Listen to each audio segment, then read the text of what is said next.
Okay, guys, welcome to our coverage of Offerspill Invitational, third round today. Yes, it is. As we can see in chat, there will be riots today because Magnus won't be here, but... Not today, I'm afraid, guys, but he'll show up at some later round, or maybe a couple, we'll see. Yep.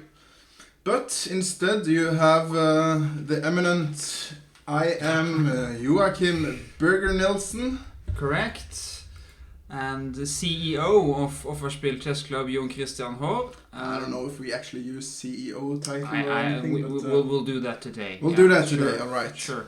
No problem there. Okay, so lot of exciting encounters today. I mean, what you're seeing right now is the first board. Lars Oskar Hauge, very promising international master from Norway, playing with the white pieces against another GM candidate, Frode Elsnes, also an international master from Norway as well. Yeah, both of these players have been IMs for quite a long time, at least Frode, I guess. Yeah, so he's been pretty close to the GM title several times. He's been over 2,500. Yes, that's what I thought. So he's missing one norm. Yeah, one norm. Exactly. I think Lars Oskar has one norm. He's missing two, and he's pretty close in terms of rating as well. Yeah, but that's what I was about to say. His rating is quite high. 2480 or something. Yeah, I mean, exactly. Approximately. So he's just shy of 2,500. Very promising young player. Very dangerous player as well. I've lost quite badly against him once. Yeah, he's known to play very aggressive, sharp chess, right? Yeah. Whereas Elsnes is a bit more of a grindy guy, maybe. He can be pretty sharp as well, Elsnes. He plays a lot of sharp openings. I mean, the Nydorf to Grunfeld and stuff like that, but he's pretty universal. I think Lars Oskar has a more specific style. Ah, fair enough. Weird opening by Linus against Lucas on board 3, according to Philip. Actually, I was going to mention this. It's a Nimzo Indian kind of opening. Okay, first of all, they have played now 14 moves in 5 minutes. Barely spent any time. I guess this is a preparation. Smells like preparation, and we'll see who's the better prepared player. This is actually not so weird. It's not the most common line. But the same-ish, is that what it's called? It's a Rubinstein Nimzo. Okay. And we get this line. Black doesn't want, unlike in many other Nimzo variations, to capture on c3. He'd like to keep his bishop for as long as possible. Mm-hmm. Actually, Linus played this line against me in the Offerspill Invitational. Right, the other one we had in June. Yeah, and I went g3, bishop d2 is another line. Bishop d2 castles, and white goes for b4 anyway.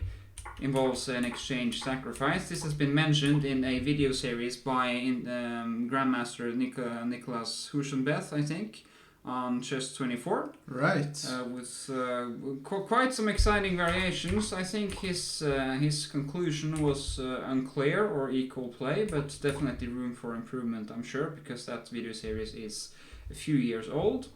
And very interesting, this. I mean, my first instinct here is that white can easily get the exchange back, either by going knight c7 or bishop b4. I think bishop b4 is I guess the most well-known line. It's supposed to be equal, I think. You should also remember that you have sacrificed a pawn with white as well. Yeah, that's right. So regaining the exchange might not be sufficient. Fair enough. So yeah, okay. Okay, so I guess Linus goes for compensation, which is slash attack. Yeah, true to his style. Very sharp stuff. This Lucas, of course, a very solid player, but I would think that this suits Linus more, just based on style and preference. But we'll see. Lucas is obviously well prepared. He's barely spent any time. So we'll see how deep his preparation is. Yeah, we have a Yebbadabadoo in the chat, also a Beb. Good comments here. Very nice, welcome, Maceos. Indeed. But where is the compensation? Okay, so obviously you have better development with the white here. And so I guess there gotta be some sort of king attack here, or mating attack. Yeah, so I guess, as you've said, head in development. I mean, that's pretty nice. Okay, queen h5. Yeah. Aiming for these pretty weak dark squares. If you go for some retreat, and bishop c3 might be a nuisance, and you can't block either because then the fork will punish you pretty. Yeah, but okay. Seriously though, first question. There's a rook. There's a rook hanging. Where? On h1. Okay, so I'll do this. Yeah. And you'll grab this one. And I'll grab it just to check what's your point. Where's the mate? Yeah, what's up? Because you need to get the mate now. If not, you're lost, right? I'll go for d5 maybe, or bishop c3. What about queen h6? Yeah, okay, so queen h6. Because I want to go knight h5 and yeah, and then queen f6, knight h5. Looks pretty terrible. Decisive, right? Okay, so queen h6 might be a very good solution. This doesn't work, of course. Mate in 1. There's the rook hanging in first move here. I don't have to. Okay, mate in 1 or mate in 2. That's, I was Pick just and choose. so focused on the fork here, so I just wanted to make that. Yeah. Okay, but it looks like queen h6, just aiming for these squares, is pretty nice. All right, so the rook is untouchable, obviously. Okay, so I guess both players are booked up here because Lucas doesn't spend any time considering this at all. He goes to d5 immediately, and just look at Lucas's time, 1:36. Linus is down to 1:30. Okay, down to. I mean, he hasn't spent any time either, but Lucas has been gaining time since the start of the game. He goes for d5 immediately. 2 points, I think, behind this move. 1, blocking this bishop on d2. Yeah. This is not dangerous anymore. And number 2, I guess something like this might pop up at some point. Yeah. Probably not immediately, but could be dangerous. Yeah.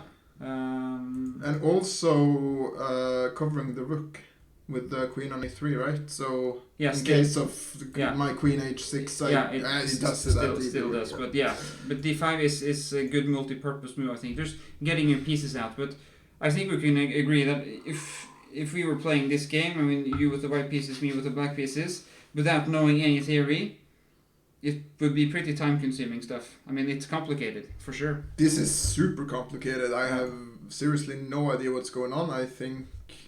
Yeah, I would have spent maybe an hour here. I don't know. I mean, it's like you can do endless calculations in these positions. I think because if you're not booked up, then this is too demanding. I think over the board. Yeah, screws. We didn't update the night bot, so yeah. We did update the name tags though, so I hope you can forgive us. And then there's also some spider chess doing some. I think there's some lyrics from the Sunflower song. The Sunflower song. Yeah, it's by okay. Very famous rapper. Post Malone. Yeah, there you go. Not Pre-Malone, but Post. Spider-Man Through the Spider-Verse, Post Malone, right. Very good movie, very good song. Yep. Come on, I know it. Don't. I didn't see it, but this guy has recommended me a bunch of times. Yeah, okay. But okay, very interesting position. This will be interesting to follow. Linus is thinking. That's interesting. From a psychological point of view, this is very interesting because Lucas has been just hammering out moves. Yeah.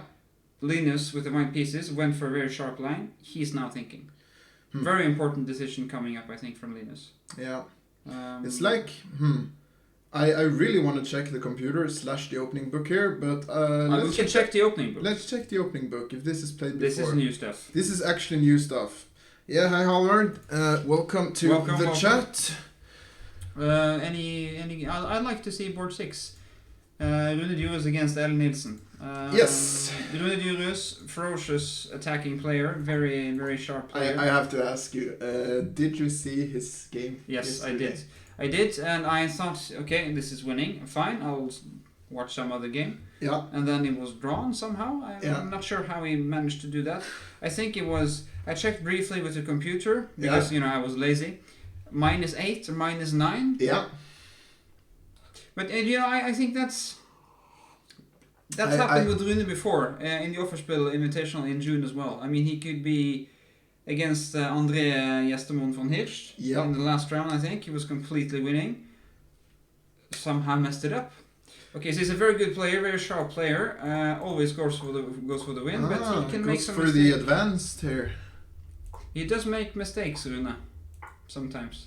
DC5, okay, so black's just trying to put off this exchange, forcing white to do this. Is this familiar stuff? I guess it is. Because if white does this, then this is supposed to be fine for black. Yeah. I think. Yeah, it is for sure. DC, bishop f4, okay. This doesn't look like the most demanding or critical stuff, to be honest. It doesn't, but it might suit Rune if he just went for some kind of position. I mean, if he just wants this structure and is familiar with it, and I'm sure it's not too risky. Should be a good start for Ellen, though. I mean, it's not what you're fearing when you're playing the French defense. No, not at all. Okay, so fair start for Ellen against a good opponent. I mean, the Rune with the white pieces is an entirely different animal than the Rune with the black pieces. Yeah, I think we checked Ellen's progression in rating for the tournament, and I think she has a K of 40, which means she's like 42 plus rating, I think. Already? Yeah, I think so. Yeah. After 2 games, so I see. She's playing very well chess this tournament, I would say. K of 40. That's I would like to have that. Of course, it means that if you're having a bad tournament, and it's equally brutal. Yeah, you get this really swingy rating charts with up and down all the time, but yeah. Okay, so it could be inspiring for young players though. Yeah, let's. Can one get norms at this tournament? Yes. Of course, you have to perform at the required level, but it's possible. Yeah, we have enough title players and nationalities here, so it's definitely possible. The one norm that is a bit tricky to get is the GM norm, but apart from that, IM norms, WIM norms. Everything up for grabs basically, but the GM norm requires to meet. We only have 3 GMs, unfortunately, at the tournament. So you have to, I mean, not get lucky, but at least face all of them. Yeah, it could be her case 20 actually. I'm not sure. Do you know? Do you get? She's 19. Okay, so yeah, it's under 18, I think. 18 up to 18 is 40. Is K40. Yeah. All right. So I think so. So her coefficient is probably 20. Yeah. So then it's half of what I said. But okay, still, but 20 is still a very good start for Ellen. Let's check out our Australian friend John Paul Wallace against Manuel Garstacher from the chess club Stjernen in Oslo. Yeah. Manuel played a similar system against Frode Elsnes. This is weird stuff, I think. You don't do this with white.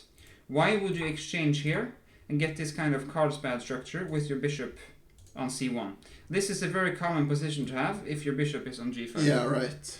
I think this is in a chess structure book by Manuel Flores Rios. It's a very famous, not very famous, but a pretty well-known Norwegian game, Nikolai Getz against Simon Nagstein, where Nikolai exchanged prematurely on d5 and was stuck with the bishop on c1. So as long as black can play bishop d6, queen e7, rook e8, and get a knight on e4, you can never get in e4 with white. And then this is just very passive. You could go for rook b1, b4, but a5 and then... Ooh, this is turning into a Nakamura stream here, I see. Yeah, and then a3, and then you could go b5, and then you takes, and then knight to c4. So obviously, guys, this is very simple stuff, but it's not recommended to exchange on d5 when you have your bishop on c1 at least. So yeah, it looks very... A bit strange that Manuel does this 2 times with white, but okay, he obviously has faith in this, but it's not recommended, I guess. We'll see. A fair start for John Paul, who spent some time. Manuel's been playing very fast. It's fair though to spend some time here, I suppose, even though the moves haven't been very demanding. Yeah, but lots of important strategic decisions to make early in the opening, so it's completely fair to invest some time. Halvard lost to Manuel in the Norwegian club championship last year, the team championship. He's pretty good, Manuel. He's a very technical player, so he likes to play dynamic chess as well. It can be tricky. All right, let's see. Okay, the first board is the same position. Queen b6, and Lars Oskar has been thinking for quite some time. Let's check out the top seed on the second board. Jonas Bjerre, a Danish GM. Yeah. He's playing against Tor Fredrik Carlsen, which is one of the... Finally an open Sicilian. I've been looking forward to this. your kind of game. Yeah, even though I don't play it, I really like to... Suits your style, at least. Yeah. Yeah, I always find those positions very interesting, but very demanding. Like... Yeah, very, very demanding. This is demanding. The H5 line has been quite topical for quite some years now. Tor Fredrik is a very good theoretician, so he's probably booked up here. But we have to assume that Jonas knows this stuff as well. He's a very good grandmaster. Knight d5. Big decision here. You have to take this, of course, but with which piece? I'm always... The bishop, I think, is the standard move. He took with the... I always mix up when you're supposed to play knight d5. It's like, why not wait it out? Why do it now, right? Yeah. Is it to avoid bishop c4 maybe? Or...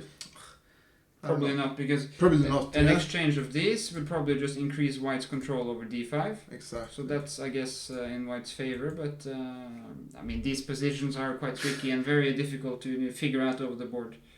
To wait out castle. So, according to Frode Urkedal, welcome Frode in the chat. White wants to delay the decision of where to castle, probably depending on black's setup. So knight d5, just to hold this off for a few moves. I thought bishop takes d5 was the usual response here, but Tor Fredrik goes for knight takes and bishop f5. Okay. Well, threatening pawn at least. Yeah. So what to do here? I mean, c4. Then long castles is out of the question. Might be out of the question anyway, but I mean, c4 is something to consider. Bishop d3, maybe a bit tame, but looks okay to me. Long castles might be a move as well. Yeah, it might be. That was my first instinct, but it's like, okay, the c file is very open right now. So maybe it's not so smart because black just goes knight d7 and rook c8, and then your king might be in trouble. Yeah. Okay, so c4. You probably do this then. Yeah. I guess you play knight d7 because if you do castles, and this might be annoying, or... Yeah, this is the move that... Or maybe you could do this. But still, it looks like a concession. I mean, this bishop is not great. Yeah, Sebastian taught me this move, that this is often very, very strong to go queen a5. I think you want to just to weaken the queen side here. Yeah. Part of the strategy with knight d5 to gain control over c6. Okay, we'll see. Of course, Johan Sebastian knows this. He knows every opening. Yeah. It's very impressive. We're lucky that Frode Urkedal is with us in the chat, a Norwegian Grandmaster, former Norwegian champion, and extremely strong player. Yeah, I was looking at his games, or game at least, a little earlier today. Yeah, in the online Olympiad. Yeah. How did it? How did you do? Yesterday was a bad day for the Norwegian team as far as I could tell, but I don't know.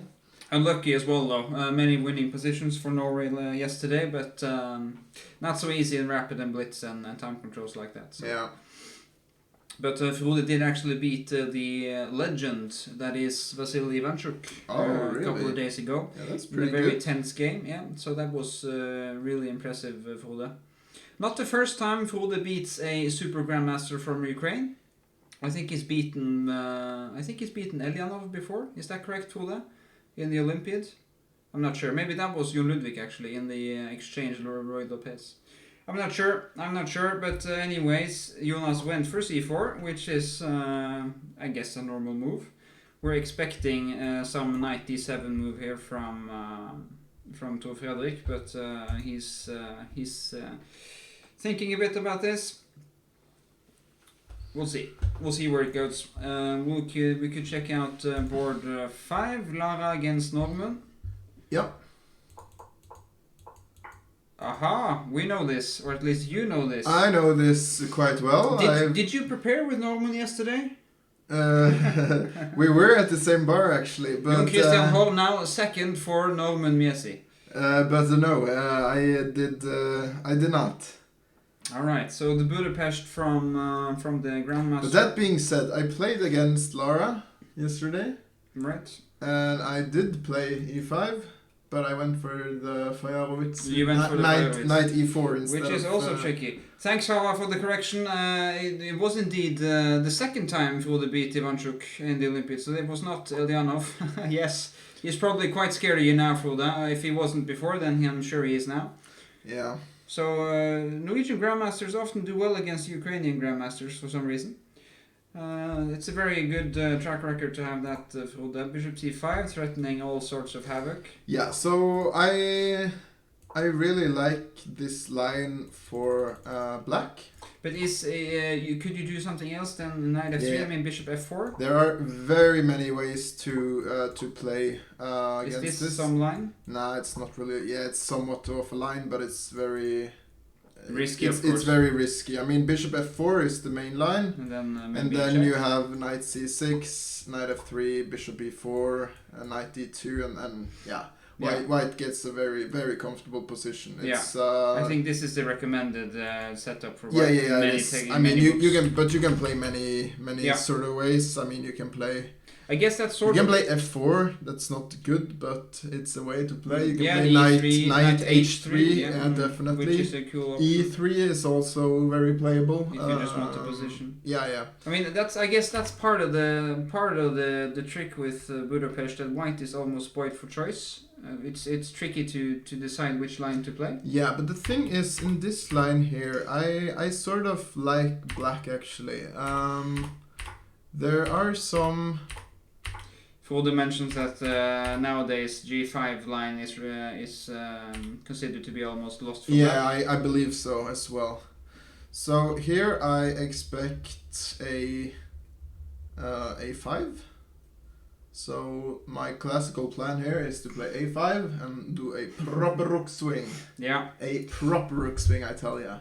All right. So Yes. this is, I guess, the strategy. This is the strategy. I mean, bishop e4, that's a bit unusual. Usually they go to e2, even though I'm not completely sure about... Why? Might that be because of the g4 square? You want that under control, and in case you go f4, you don't want the knight to be popping up on g4? Yeah, maybe. It's also... I mean, the bishop might be a bit loose on e4. It doesn't sound... I mean, this doesn't look harmonious to me, bishop e4. No. Looks a bit artificial, but okay. Artificial, yeah. Sure. But I'm not sure. It's probably very playable. But I would like to see the a5 move. Yeah. Yeah. Lara hasn't spent too much time either, so I'm sure she's feeling comfortable for now, but she's playing against a very experienced GM, so we'll see. It's like in this line also, I sometimes just like to pop up the queen to h4 because there's no... Just because you can. Yeah, it's because you can, and it's not a bad square for the queen.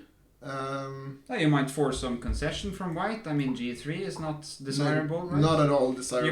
You might do bishop g2 though to have some point with this. True. That might be a point, but you know, it's still a bit weakening. A bit. Yeah. Maybe it's Maybe wrong it's to okay. play it. Maybe but it's okay. Yeah. D6. He goes for yeah. d6, so that rules out a5 plans, but It at does. least he gains control of the g4 square. I think it's still fine for black here. Might. Yeah. Now I know why you shouldn't play bishop to e4, because you want your knight on e4. So if you, let's say, bishop e2, d6. d6, and then you can... This, or immediately, maybe? Yeah. I was thinking bishop b2 and trying to get some of this to work. I think you can even go like knight a4 here, and just take the bishop here. So some position like this, and probably black will play, I guess, f6 maybe at some point to stay solid. Yeah, bishop but to c6. this should be better for white, right? I mean, yeah, it is, but it's very hard to break down though. Yeah. So we'll see. Why aren't you wearing caps yet? That's a really good question. Let's see if we have some available here. Somebody, yeah. I have. Let's see. I got this one. Yeah. So I'm gonna do the cap then, since it's being requested. All right. So if there's any particular game you guys in the chat want us to check out, just feel free to ask us to check out the game. What's Larson doing on board 1? Frode is concerned for Lars Oskar. The F3 variation in the Exchange Slav was quite popular a few years ago, but I don't think it's so dangerous anymore. Probably a bunch of reasons for this. Frode goes for Queen B6. E3 looks... That's not what you want to play here. And he spent 20 minutes on this move, which is, to my eyes, not a good sign. Knight C6, Bishop D3. Looks like a weird setup for white. Knight E2, but I can imagine black going for a quick E5 maybe, and this looks very, very passive for white. Lars has played this position before, says Halvard. This exact position? I mean, I find it hard to believe that he's played this exact position twice, but okay, 2017, but this doesn't look like a great success for white, at least not an opening success, but maybe he has something specific in mind that Lars Oskar is very tricky. So board 9, Sigve Hølleland against Mikkel Jakobsen. I've played against these two players a bunch of times, actually. I know him very well. It should be a very good encounter. Okay, the A6 line, which is something Magnus himself popularized a couple of years ago. I mean, it's just some sort of Queen's Gambit declined, and white very often does this because black suddenly threatens to win a full pawn. Yeah. CD, and then you get this Carlsen structure with A6 inserted, so yeah. Is the A6 a useful move in such a position, or is it a small tempo loss somehow? Well, it depends how you set up your pieces. You can't play the A6 line and then go for a normal Carlsen. You have to play a different setup. So Magnus often does Bishop E6 and then B5 C5 to justify the A6 move. Yeah, exactly. Yeah, because if you just play normal here, normal Carlsen, then this A6 move is pointless. Like Mikkel does here. he goes for C5 though. Okay. Yeah. So it's okay. The knight is okay on D7. Probably would have preferred to have this on C6 Yes. to fight for the D4 square, but okay. Fine. Isn't C pawn a backward weak pawn in this structure for black? Well, it's not backward, but what might happen here is that these two are exchanged and black is left with some small weakness on D5, which means that black should be concerned with staying active, should play active chess here. Okay, so you say that these two will get exchanged. Often, of course, black could go for C4. Yeah, but my question is, does white take, or is that not what you want to do, or? I think white often takes this. Yeah. I think you should take with the knight. Definitely. But then, Looks like the knight has a good square in E6 potentially. This is the ideal square for the knight actually. Yeah, because you want to push D4, yeah, to get rid of this weakness. So E6 is very often the best square for the knight.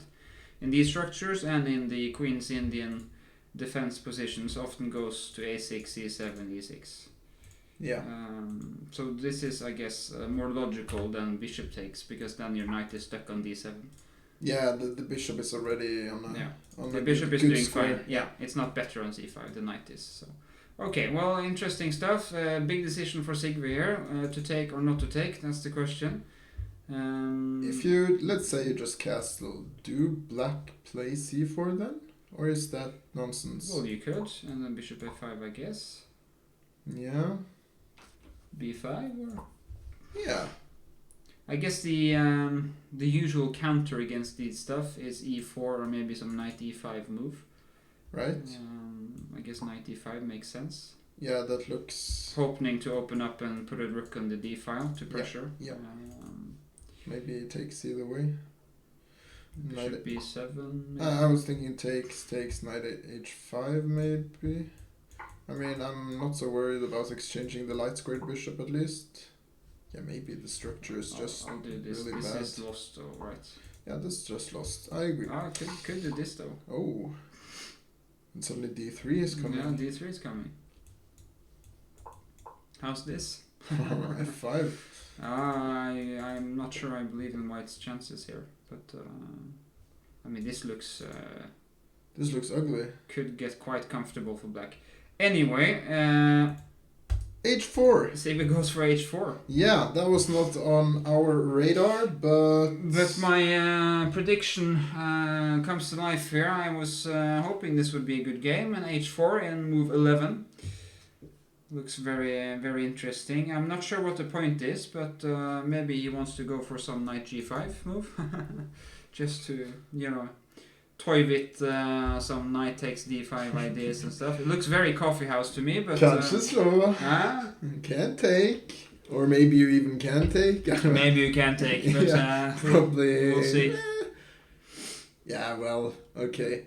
Tatusarane in chat is wondering what Trygges has done in the opening. What are you doing, Andreas Tryggestad, against Ludwig Carlsen? Ludwig, who beat actually international master John Paul Wallace from Australia in the first round. Very nice game. Yeah, instructive stuff actually. Very E4, very topical stuff. And then, my favorite line is this actually: bishop c4 and then knight d3. You don't take this, you want to keep your bishop. You go for this. Yeah. And then some b4 sacrifice, popularized by the Pomnachi, I think. Bishop b5, a3, knight c6. Okay, this looks reasonable, I think, for black, right? Or should you take this? I don't understand such a position. It's just it doesn't make sense according to the chess rules that I have learned. No, this is super hyper modern stuff, and I guess you have to know some theory here to be able to play this. I mean, how many tempis how many times have you moved the knight?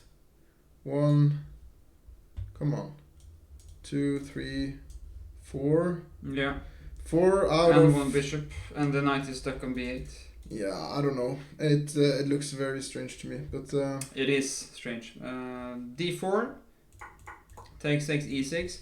This looks a bit passive for black, but is it so bad, Kjetil? Is it so bad?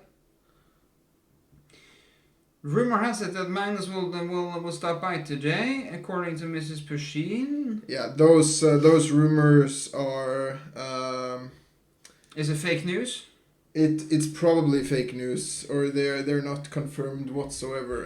Whatsoever. Yeah. Not confirmed on any level. I can tell you where the rumors come from though. From Mrs. Pushin herself, or no, it comes from a certain stream that were held tonight by I wouldn't say Ellen Nilsen. Tonight is an overstatement. I would say this morning. Yeah, this morning. That's right. Woke me up. And I really like my beauty. 0415. Yeah. There were some rumors there. They're not confirmed. So not confirmed. Okay. For now, just take those rumors with a big grain of salt. Kjetil suggests just retreating with knight f3 here, which is a quite logical move because if black gets his way, then he will exchange a couple of pieces and free his position. So and it was played as well. Okay, Ludwig is on top of things, obviously. Nilsen is weak. I'm sorry, guys, but Magnus might not be dropping by today, and we'll do our best. But just be patient with us, I guess. Should we check out Rune against Erlen again? Yeah, please. Bishop e7, knight d2. Why would you play bishop e7? Isn't the bishop... Why would you move this before being chased away by isn't it on a good square on c5? Unless you want to exchange. Mass exchange? Pieces, yeah, which looks logical because black's position is very cramped. But then after this, Rune goes for h4. But that's a hanging pawn, no? No, you have the queen h5. Yeah, which is a double attack. Very trickster. You could do this though. Could you? Knight takes? And then you can even take on h7 first. Yeah. If you like. Probably that's the... But yeah, I don't know how this position is. Probably better for white though. Yeah, I mean, this looks quite dangerous. Ooh, very nice. Yeah, it looks very nice. Yeah, it looks dangerous to me at least. There's no defensive players here, no pieces. I mean. Okay, so Ellen went for a typical break in the French with f5. If you now do h5, then knight h8 to f7 is a typical rerouting maneuver. I'm not saying it's good, but it's typical. And bishop f4, I guess. And then it's a long struggle ahead. Black might have some, ambitions of pushing g5. E takes, g takes. G takes. Is that the correct way to take back? I mean, you have I would options. probably do this, but I mean, it looks very loose for black. This, I think.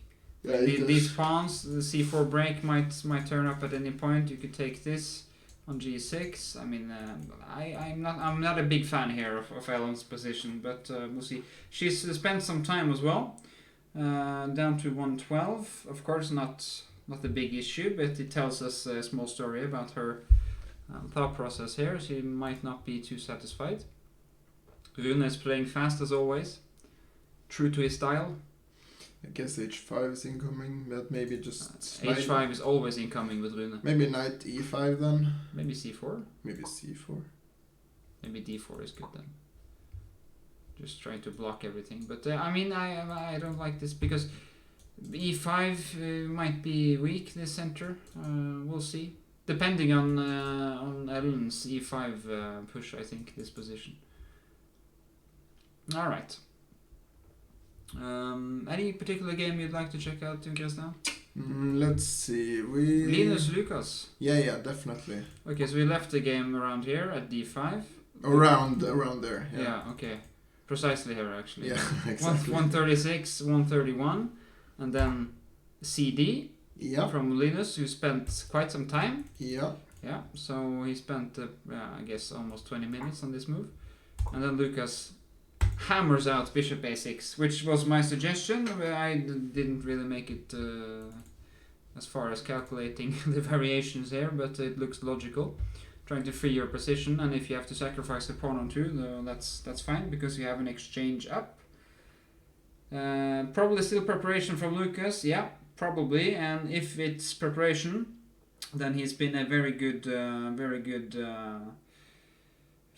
boy indeed, because it looks like it's caught Linus a bit off guard, this preparation.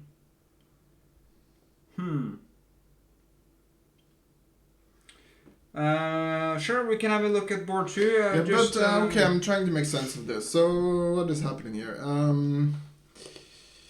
What are the options? Yes, I guess do we have to take it? Probably. I guess because this doesn't look sufficient, right? No, I guess you're just mate then. I mean, your king as well is weak, so... but if we take, then I guess knight takes? I guess so as well, but you could consider this. Yeah, just it's a bit annoying. Cut off the king, you know? Yeah. I'm not sure... I'm not really sure what to do here, actually. Because if knight takes, then probably you're going for castles, right?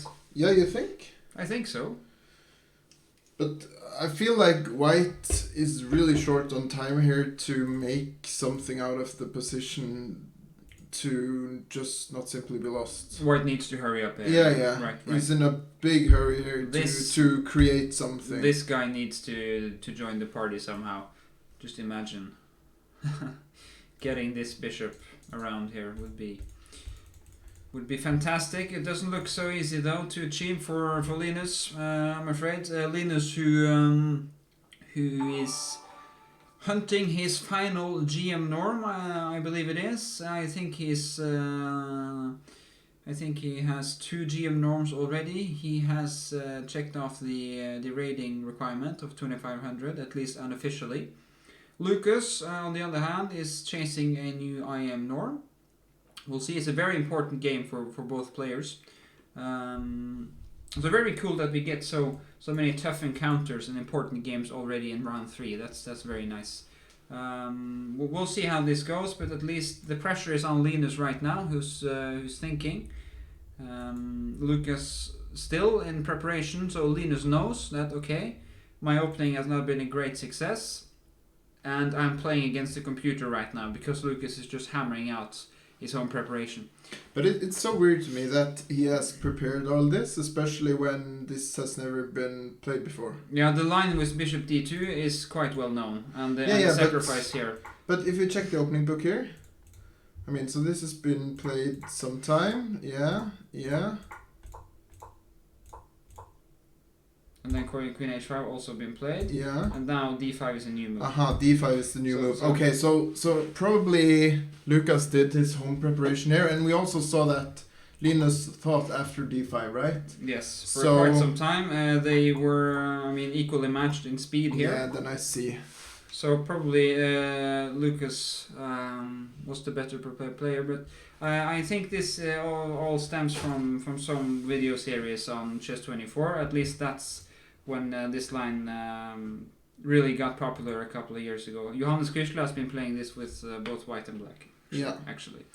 Okay, so Magnus played on this channel yesterday, so I think there's some delay that makes it still visible that he is streaming on this channel here. So sorry for that, guys. I think we will fix it technically so you won't get clickbaited, even though we're sorry for clickbaiting you guys. We'll any inconvenience. Yeah, we'll try to offer you some quality entertainment still, but there will be no Magnus today, I'm afraid. But he'll give commentary on our broadcast at some later point in the tournament, of course. And we will definitely notify you. For sure. Of course. Okay, so make sure to follow the channel to get that notification, and we'll check out some other games. But I seriously, I think this is turning into big winning chances for Black. Should we check the computer, please? Pretty please. Yes, oh yes, it hurts. It. It's so okay. So of course it's dead equal according to the computer, but it's very difficult. This. Then I would say it's a big. I think this is very good chances for Black. Actually. Definitely. Just by looking at the time management as well for the players. Looks like Lucas has really done his homework here and is definitely putting some pressure on Linus. Yeah. Okay. We had a request for the second board. Okay, Jonas Bjerre against Tor Fredrik Aasen. Yeah. We left the game after Jonas's c4. Yep, the explosive move, as I like to call it. Check on h4, okay. Check on h4. Forcing some minor concession. Of course, you don't want to exchange pieces with white here. You want to keep the pressure on, so g3, bishop e7. Basically, looks like black has wasted a move, right? But this is really some concession on the white squares from white. Who's Jim Beam Nilsen? That's me, guys. Jim Beam Nilsen is my name for sure, and this is Jon Christian Hov. What is J.K. Rowling's name? Like, what's the J.K. stands for in J.K. Joanne Kathleen, I think. Wow, you know your. I think. I'm saying I think. Of course I know. Yeah. And I'm Jim Beam. Yes. Jim Beam and Joanne Kathleen? And Joanne, yeah. Joanne Kathleen. Okay. Here to present you the latest chess over the board directly from Oslo, Norway. We should start making commercials, I think. I thought we were doing that already, but okay. Maybe we are. Okay, so Tor Fredrik is trying to exploit this minor concession from Jonas, playing bishop h3, poking at the rook on f1, and b6, which is a very standard move here. Of course, if black's not careful here, then rook c1 and c5 might be very, very annoying, or just c5 right away, exploiting the fact that dc isn't possible because of d6. With a pin. Right. Give me the line again. If black's not careful, then c5 might be annoying. Yeah, that looks very annoying. Which I guess is white's strategy, right? To overrun black on the queen side. Yeah. How can you use Magnus's account without his permission? This is the Offerspill Chess Club account, guys. but feel free to follow us. And we're of course live from Oslo, giving commentary on our Offerspill Nordic Invitational. Yeah, it's actually strange. It says, I think on Lichess that Dr. Nurtustein is live, but This is the Offerspill account. I know. I think that Mr. Asius read something yesterday. Okay, so, Mr. Asius has not done his let's homework throw him today. under the bus right away. I'm quite in the mood to throw him under the bus as well, so that's I think that's more or less what he deserved, but okay. We'll see here. Board 1, Lars Oskar Haugen with some weird opening against Frode Elsnes. And then you have the e5 that you mentioned. Yeah. This does not look right for white, does it? I mean, f3... I mean, it doesn't look like a huge success, this, right? No. We're not mean to Ashios, guys. We're just poking a bit fun at him. That's not more than he can handle, guys. We're good friends. 92. Okay, so I guess... Takes is the first thing you'll try to make figure work. out. But is this so clear? I mean, okay, these 2 pawns are potentially weak. It's not clear, but black has this light squared bishop, which can be very annoying for white. I'd take black any day here. Yeah, I mean, me too. Looks very active and very nice. But I don't know. It's hard to find moves though. But I guess you don't have to do this right away. I'm not gonna take it either. Because I guess I agree with you. White profits from exchanges here. What if I do like bishop c5? Maybe just knight a4. Yeah. Bishop e5. Could do this though. I had true. Ooh, yeah. Yeah. Maybe king supposed to go to f2 then, or looks very ugly. Yeah. I was thinking also bishop b4, something to d2. Yeah, then you still take a d3, right? Yeah. I mean, I guess the queen is marginally better on a5, and if you do this, then I might just go back, and this could be some line. Maybe right away, even. Just this wins, right? Yeah. Okay. Let's keep it simple. Yeah. Let's just take the piece. Right, looks like a opening success for Frode Elsnes, but it's not over, and Lars Oskar is extremely tricky. And as we say in Norway, seig. Seig, yeah. No, I don't. That's the wrong fish. He's like a salmon. Salmon? Salmon. No, it's also the wrong fish. Yeah, it's seig. I'm not sure what that is, but okay. He's a hard nut to crack. He's tough to beat, Lars Oskar, so we'll see. Some fake news going on in chat. Turn the fake news down, yeah, good. Francesco Sonis against the Swedish Gustav Torngren. We'll see how this goes. Francesco played some weird opening with black yesterday. He plays some more normal system today. Yeah. The Fianchetto against the King's Indian, which is very solid stuff. DE, extremely solid as well. Queen B3. This is my kind of chess though. With white or both colors? With white. Just aiming for this square looks very pleasant for white, I think. I mean, I like this for white. Very, very good. High quality in the chat going on right now. Yeah. Knock yourself out, guys. Yeah. So you want a cookie? Of course. I never turn down a good or bad cookie. Yeah.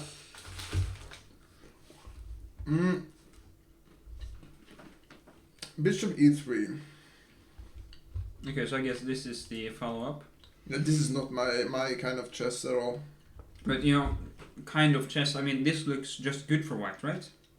Definitely. I mean, you would dominate with white here. Yeah.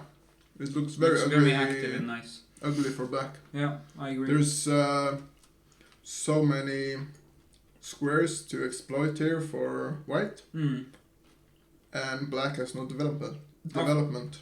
Often in similar King's Indian kind of positions, you have your knight going to g4, h6, and then f7 to cover this square. Mm-hmm. And now it's misplaced on d7. You can never go to c5, and it's also blocking the bishop. Yeah. So This looks quite miserable. But you can move it. It's like you have to play f5 or something, but it's just or seems something wrong. like this, you know, but it looks very slow as well. Looks too slow to my eyes. Oops. Oops, indeed. Yeah, this is something gone wrong, I think.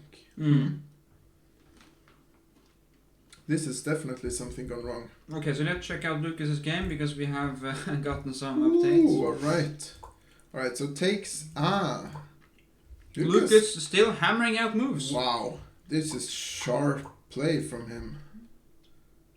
And now he's taken a short break to think. Let's see if he still is hammering out the moves. King f3.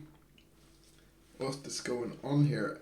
I still feel like black is winning here, or has a good position due to the fact that he's up in material. Funny reference in the chat, by the way, to Tage Svensson, who tweets about 9 million Norwegians watching Magnus on TV. Okay. Yeah, very nice.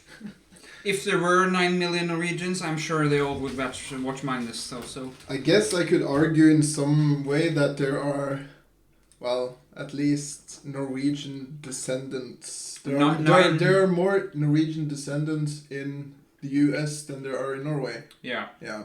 So it depends on your definition of Norwegian. Though. At least 9 million people who sympathize with Norwegians, I guess. Yeah. Or root for Magnus, for that matter, and then you could add some more millions, I guess. But what to do here with black? I mean, king f3, okay. White's threatening DE. Might go rook c1. This bishop might go here with the tempo, right? Suddenly, white is better coordinated than previously, at least. Yeah, maybe. I'm not saying it's a success for white, but at least I would feel a bit more confident now. Halvard suggests knight d7 to develop the piece. Take e6. Yeah, DE. Yeah, right. You have to be careful here as well with black. Yeah, I was thinking maybe knight f6, but then you take on f5, I think, and yeah, d5. But then maybe we can take on e6. Maybe this. And now it's not so clear to me anymore. Not sure. Maybe drop the queen to b7. It seems like the square to b. Square to b7. You always have queen b7, yes, but I mean, is that... It's just to get your queen into the play and maybe go to e4 if I can. If you go to e2, then I'll go to e4. Would you do this? Yeah, I think so. Yeah, and this looks good for black with these two passers, right? Or do you have some compensation here? Probably not. Probably not enough. No. Looks like some internet scheme. King f3, at least the latest move here. Boris references, very nice. I mean, this is not do not crack up Nilsen this way. It's too early for him. Okay? No. This is one of the few streams where the chat delivers way more entertaining stuff than the actual streamers. But thanks, guys. Thanks, really. Good stuff. Really good, high quality stuff. Thanks to Mrs. Pachin as well. Yeah.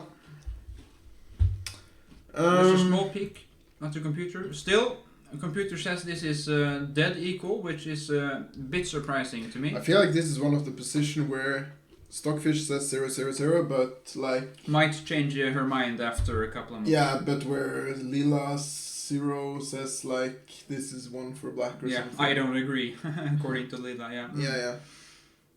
We'll see. Anyway, no matter the computer evaluation in this game, I'm not predicting a draw here. This will be won by, either white or black. This is not a draw.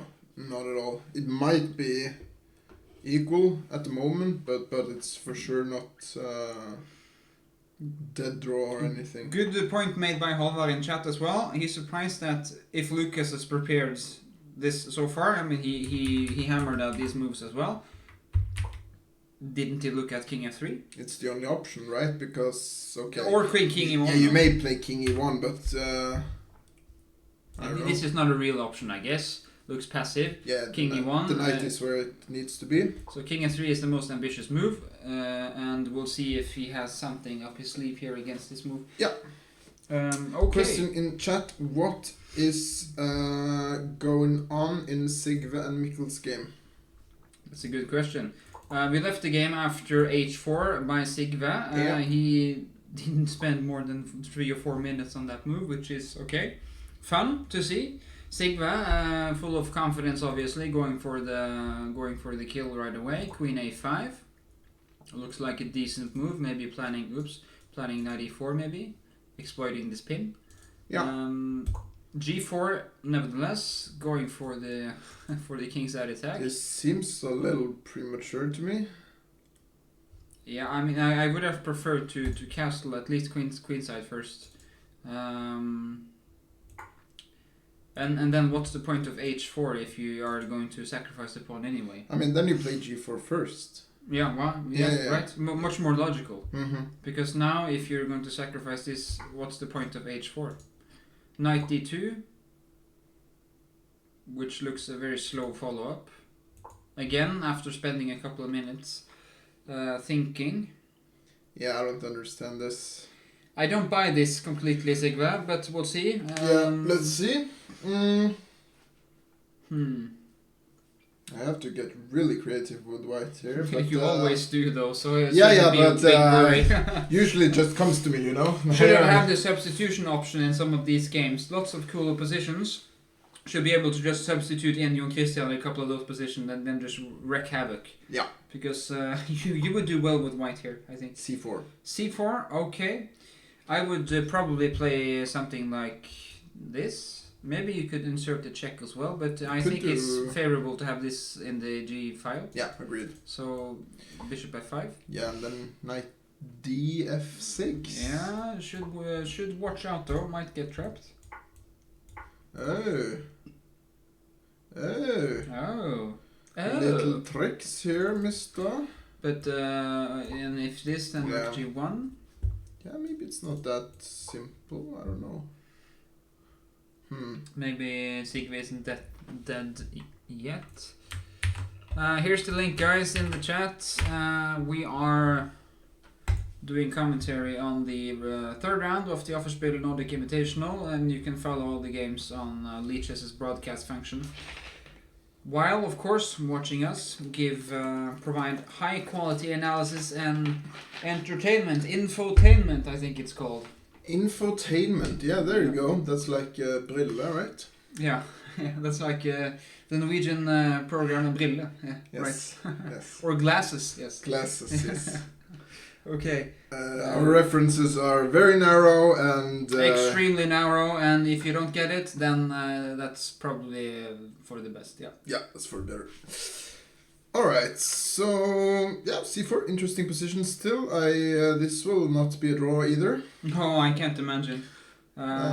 Which is, of course, great for us. More entertainment. Yeah. I'd like to check out Lara against Norman in the Budapest, and my word, he did go for Queen H4, Norman. The GM on board 5. Okay, so how about G3 then? This is, of course, the obvious move, right?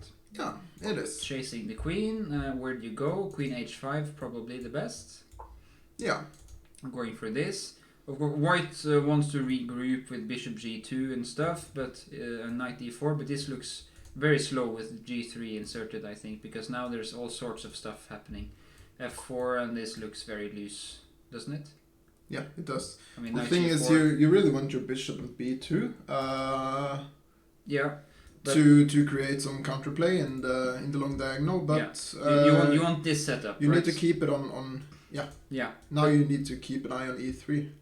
At least if you're going for F4. Yeah.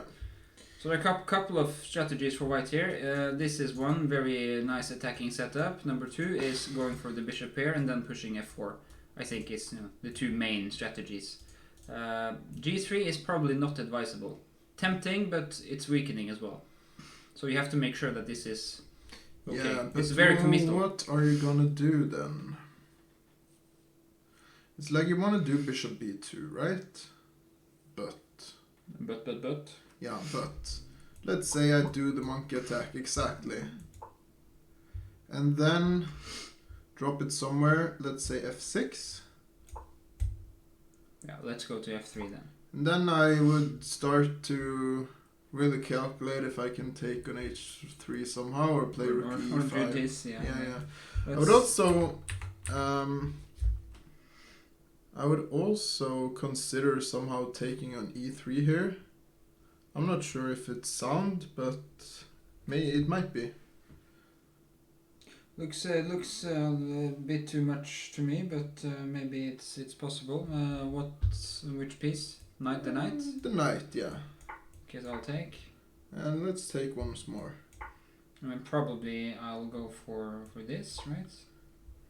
There you will go, yeah. You will. Well, I guess I didn't want to be chased away again. Yeah. My plan now is bishop h5 and f5, I mean. Yeah, it's probably just a stupid idea. I mean, if this doesn't work, then it's probably nothing, right? And this looks... Yeah, it's nothing. Not good enough. But okay. There's definitely some possibilities here for black. And yeah. Balls in Lara's court right now. Big decision. G3 or not G3. Another Hamlet reference there. Yeah. Okay, we'll see. I'm pretty confident that Norman is happy with this position here. I think this is about what he was aiming for with the Budapest today. So it is what you want. Yeah. Time to check out Ellen's game again, I feel. We left her here, and I was a bit skeptical. But Rune goes for queen b1, which is a very nice maneuver, just adding up the pressure here. F5, which I guess is not a move you want to make, at least not to my eyes, because this looks very well, doesn't look very flexible and looks a bit weak. This center. It does look a bit weak, but then again, I'm not convinced that black is worse. Yeah. Yeah, I'm not. Yeah, I don't know. I think black might be okay. There you have the deputy arbiter of the tournament, Johannes Luangtep Quisland. Checking out the live camera there. Maybe there were some results. Maybe. He goes to the computer to put in some results usually. Yeah. Should we do the quiz, by the way? Yeah, let's do the quiz. Let's do the quiz. Okay, guys. So we have a quiz. We will have some tricky quiz questions for you every day here at the Offerspill Nordic Invitational. This is today's question. How many women are playing in Offerspill Nordic Invitational? And what's the prize, Joachim? Well, the prize is a 1-year premium membership at Chess24. So if you just tweet us by using the hashtag at OfferspillSK, you have a chance of winning.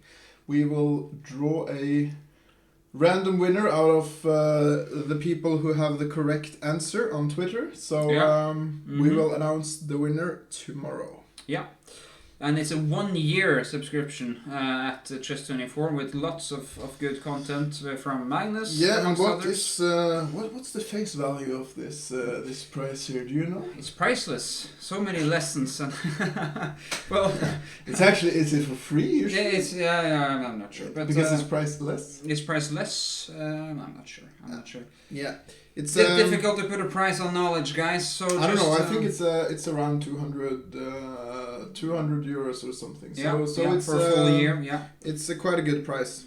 It's pretty good, and the question is not as hard as it might sound. So do some small preparations and tweet us with the appropriate hashtag, and you might win. Yeah, we can leave it there for a little while so people know how to respond to it. And in the meantime, we actually have some more moves here. Okay, so f5, h5 from Runa, which is, I guess, typical. Ellen was also threatening to win this pawn right now. Knight h8, the only move, I guess. Why is that the only move? Well, you could go here. Yeah, I wanted to go there. Yeah, okay. Well, I guess Rune might just continue his plan or just go here. Maybe. Because f4, bishop h7, right? Well, yeah. Not so clear, but I think you have the time. You can do this, this, and then this, and this is losing. Yeah, probably. This is hanging. So. What about like bishop e8?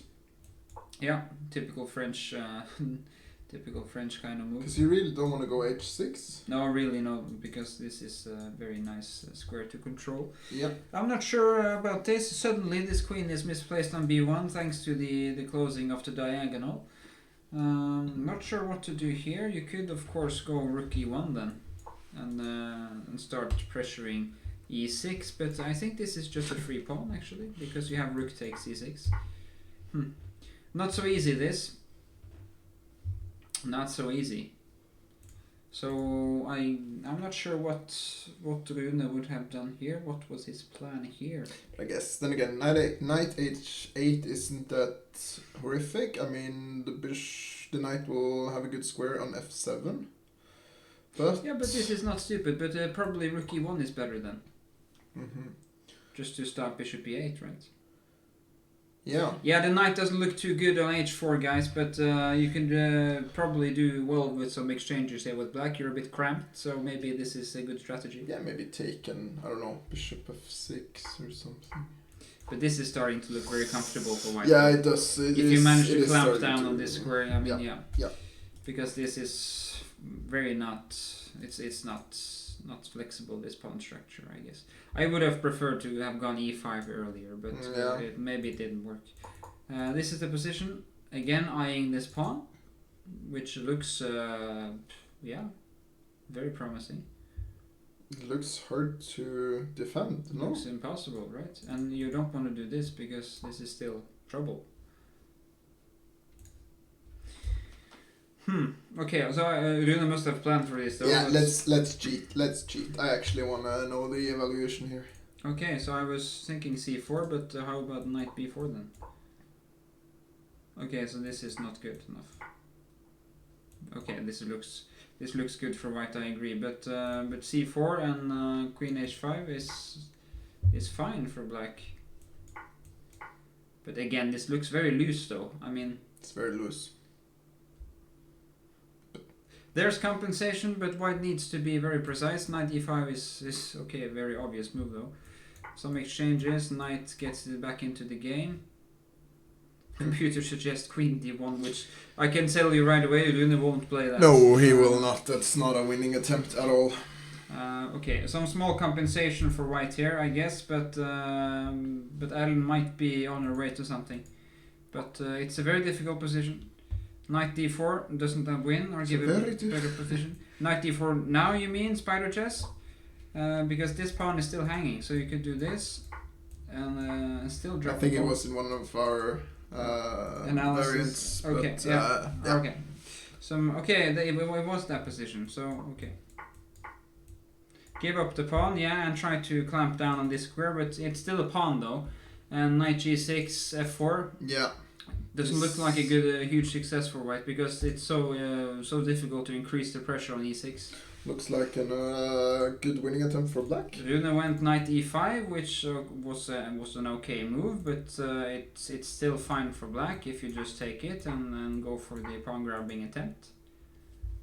Somehow I feel like she won't take the pawn, but we'll see. Why not though? Yeah, why not though? On knight g6? Yeah. I mean, I can't really see the problem here. It looks okay. White has some small compensation because of black has made some positional commitments here, but it looks okay for black. Rook yeah. It's like I want to try something rook e3 and bring the rook over to either g3 or h3. Yeah, but there's knight g6 and there's nothing going on here. There is nothing going on, unfortunately. Well, maybe I can trap the queen. Yeah, okay, or get a perpetual, yeah. Okay, look at this. Rook e3, knight g6, rook h3, queen g5. Ah, you went there. Yeah, that destroyed my plan. I'm not sure it's of importance, because I'm not sure I want to go here, but at least it's not the perpetual. No, not at all. And then I might do this. Yeah, that's not the way to play either. I'm not sure. It's not so easy to maneuver with white here because you have no pawn breaks. Unless he goes for c4, which Okay. might complicate things. I think She did go for this. very good, Ellen. This is this can be a what do we call a scalp in English? An upset. Scalp. Scalp.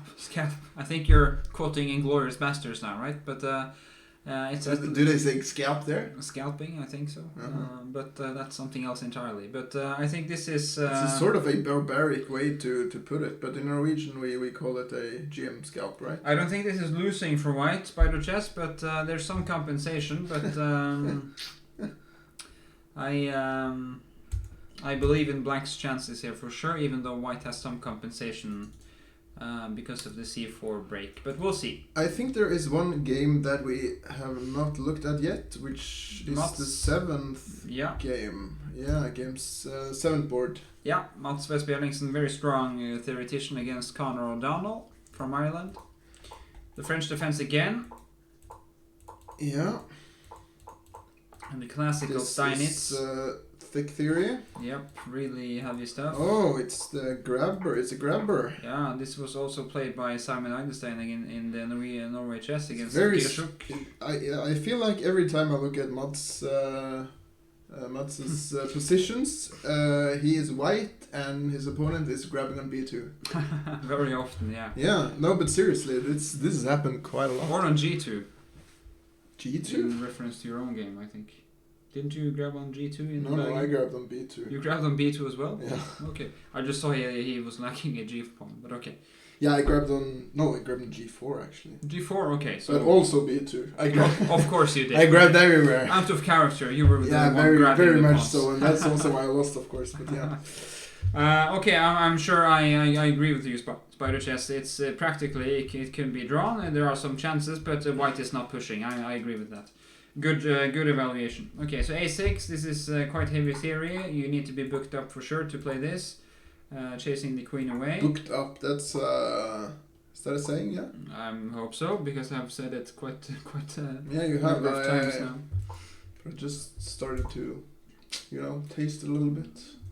Feel it in your mouth. Mhm. Yeah, right. Rook b3. What puzzles me a bit is that Mats has spent half an hour on these moves, which should be pretty well known to him if he plays this line. I mean, you don't go for this line if you're not confident in your preparation. Nah, I disagree. I've played against the French very much, I would say, and I've tried everything, and I'm not booked up. So I try to figure it out over the board, and usually but these, it's okay. Yeah. Well, it depends on your ambition, I guess. But these guys are pretty good, and they know their stuff. And I don't think you could get away with figuring stuff out over the board in this variation. I think this is too complicated. But f5 from Mats, which is a very typical break. Thematic stuff. Well, I think I would prefer to play with the white pieces here. This is my kind of position with white. Yes. But okay, he will probably take this, right? You need to Maybe. do that, yeah. Is this a move? It is. But Doesn't look good. the But question is how's the end game? I don't like the end game for black. you're a pawn up though. Are you? No, you're not. No, Did you're you not. grab here? Well. Yeah, but you got to grab on b7 as well. All right. Well, then this might. Yeah, I'll not be just too run good. into b7. This looks completely busted. You think so? Yeah. Really? There's castles maybe, and then you go for this maybe. Yeah, to me this looks completely busted. Take on f5, knight d5 over. Is it? Okay. Knight e7 mate. No, there's no mate. No. Dang it!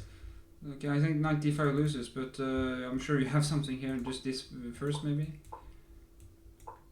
Knight e7. Wow, are you seriously surviving this? Are you seriously surviving this?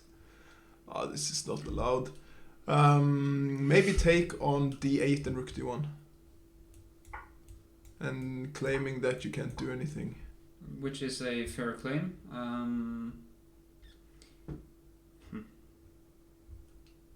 Could I go for something like this? Yeah, you can. So what do I do then? You can take this, but I might... Oof. I might be bold. I'm not gonna take sacrifice. this. I'm not gonna take it. I'm not gonna take it. No. I'm gonna run up with the king.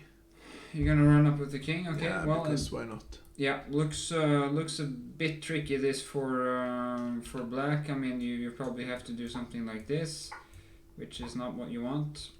Then you could give a check. Play king b6 to c7. Could just give a check here though, but... but earlier, instead of giving up the piece. Yeah, do this. Yeah. Mm-hmm. Yeah, I don't know. I'm not sure. It's complicated for sure, but I think the black position is trickier than... Queen c4 was played. Yeah, okay, so we are onto something. Yeah, so we are maybe onto something. I guess my conclusion is off. I mean, this very is, off. No, I don't think so. But it looks like black has some problems to solve here, and it might not be so easy for Connor to do that in practice. But we'll see. White is trying to get this knight. White to is D6, pushing for right? sure, though. I would say that as well, but computer doesn't completely agree. Yeah, that's because you can grab a pawn on f5. Bishop c8 is a good move, though. Is it? Yeah, and maybe you can do this or take on f5. Can you? Because now the c7 is not a forking square, right, for the knight. Oh, so go in there either way. you could do this. Yeah. Castles. Yeah. Bishop e6 looks better for black, right? But there are so many pawns hanging, no? But you're a pawn down. Yeah. I don't know. You could go for this, but I don't believe in white here. Knight e7, maybe. Rook The h. bishop is much better. Rook though. h4, and then I'll mate you. Yeah. So fishy stuff, this. Yeah. This is way too fishy, of course.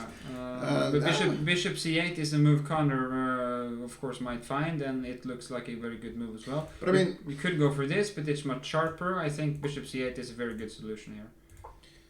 But I can play rook c7 and take on c4, no? Yeah, and I might take this, take on c4, Yeah. bishop e6. You might do this again, right? Yeah, maybe. Yeah, and then I'll still castle, and rook c8 looks Yeah, very no, comfortable for black. It does not look bad at all for black.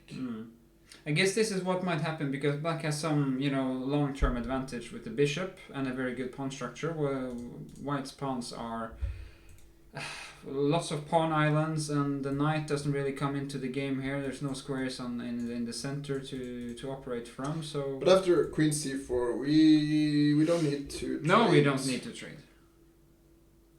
But what else to do? We don't need to exchange on c4. What else to do? Yeah. Good questions. Yeah, thank you. Queen d2 maybe? Queen d2 maybe, yeah. It's like you don't want to castle short here because of f6, I assume. Yeah, that's, I guess you're toast. Yeah. Right, so if you have ambitions to castle kingside, I guess you have to take on f5 first. Then white has a number of options. I think this is the most logical one. Right? Looks logical to me. Threatening something like rook c3. Yeah, and or maybe this. b6, Of course, you have this check always, but... Yeah, But if rook c3 is a threat though, right? Yeah. And if castles, then you have this. Oh, wow. Do you? I hope so. I was counting on this, but I'm not sure it works. Queen g4. No, there's rook g3. Ah. And if we manage to do this and then still have the time to recapture, then it's good. What for about white. king h8? Yeah, and you can always take This it. looks very good for white with this. It does.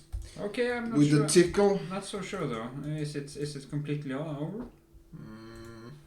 It's not completely over this. No, apparently You not. could hang on, but comfortable for white, of course. Yeah. I mean, you don't want to allow this, so.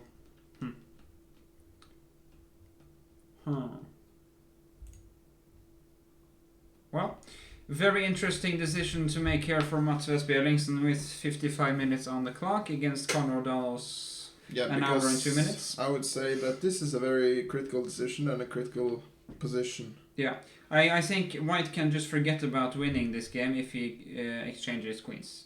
Because then bishop c8 castles. It's that bad, do you think? Yeah? Yeah, I mean, it's not that bad, but there's no dynamism left in the white position here. I mean, this looks very solid for black. And bishop e6, and, you know, it's... Yeah, I don't believe in it. Funnel cake? I don't believe in this. We'll see. Yeah. We will see. Team Vilshov. Let's look at board 1 again. Frode has been developing his pieces. I Bishop think e6. the chat is discussing my shirt. Or are they discussing yours? No? Well, they mentioned my shirt earlier. Some kind of LSD shirt, I think, because of the pattern and stuff. Your shirt is very nice, though. I don't know if it's LSD shirt though. Or maybe not that bad. And they're discussing vaccines and stuff. And engines, computers. Evaluations. Yep. Yeah. Typical chess stuff, in other words. Yeah, I mean, just one note on the evaluations. If you're checking the games with the computer, just remember that there are 2 human beings playing the game and not 2 computers. So don't put too much weight on the computer if it's a tough and complicated position. And remember, time pressure is always a factor as well. Definitely. b3 from Lars Oskar, starting to get a bit harmonious, the white position now, but I'm afraid e3 is still quite weak. Yeah, it's like you... This, I mean... Yeah, what's the pawn doing on f3? Yeah, with the pawn on f2, this would be quite comfortable for white. It seems like it's just ruining the structure. I completely agree. It looks like some kind of messed up system for white, but I don't think it's bad either. I mean, I guess it's quite resilient. Yeah, okay. Jonas Bjerre against Tor Fredrik Carlsen. Lots of stuff has happened here. b6, c5 anyways from Jonas. Wow. Probably planning knight takes, which he did. dc, d6, alright. And lots of exchanges, and knight d7 and rook a d1. Right, so Jonas has sacrificed a pawn, but looks like he has heavy compensation for that pawn, also threatening to regain it immediately. Bishop pair activity. Yeah, lots of weak pawns, especially c5 and a6, struggling. You can't castle because d7 is hanging. Yeah. Could play this, but it looks extremely loose. It's like even g4, yeah. Yeah, might do this though, but... But okay, let's go king f2, king yeah, f3 let's go this. And capture that poor bishop.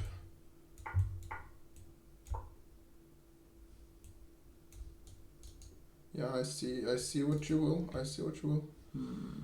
Could exchange everything, but bishop will probably hang on, right? No, I'm not sure. Could you just take on d8 because this looks very promising for white. This is busted. Reno. So yeah. Looks like white is doing very well on board 2. Very good compensation and probably a very comfortable advantage for Jonas, who's been successful with his strategy. c5, breaking up the position before Tor Fredrik managed to castle. So it looks like this bishop h3, bishop h4 trickery from black didn't work out, at least the way he would have liked. Jonas Bjerre, the rating favorite of the tournament, is pressing on board 2. Linus against Lucas Rinaldi, queen b7 from Lucas here, which, okay, is an okay move, I guess. It's aiming for the king on f3. Linus with bishop b4. And now there's only one move that's good enough for black. Only one move. Rook g8? Rook d8. d8? Because I guess this is the plan. Ah. Chat asking if I'm planning for GM. Well, that's going to be difficult, but it's of course an ambition. Linus is much closer to the GM title than me, and he's suddenly starting to get some initiative here against Lucas. aiming for this maneuver. Rook d8 is black's only good move here. Stopping this, and you might even sacrifice the exchange back. Yeah. Who knows? Yeah. To get some positional advantage. We'll see. Rook c1. Rook c1 maybe, yeah. I would still consider this though, but this is hanging at the end, so. Yeah. Maybe just knight a6 here. Knight a6, that's smart. It's very uncomfortable move to face. Bishop a3, and you could start doing this. You could go here, right? Maybe not. Maybe not.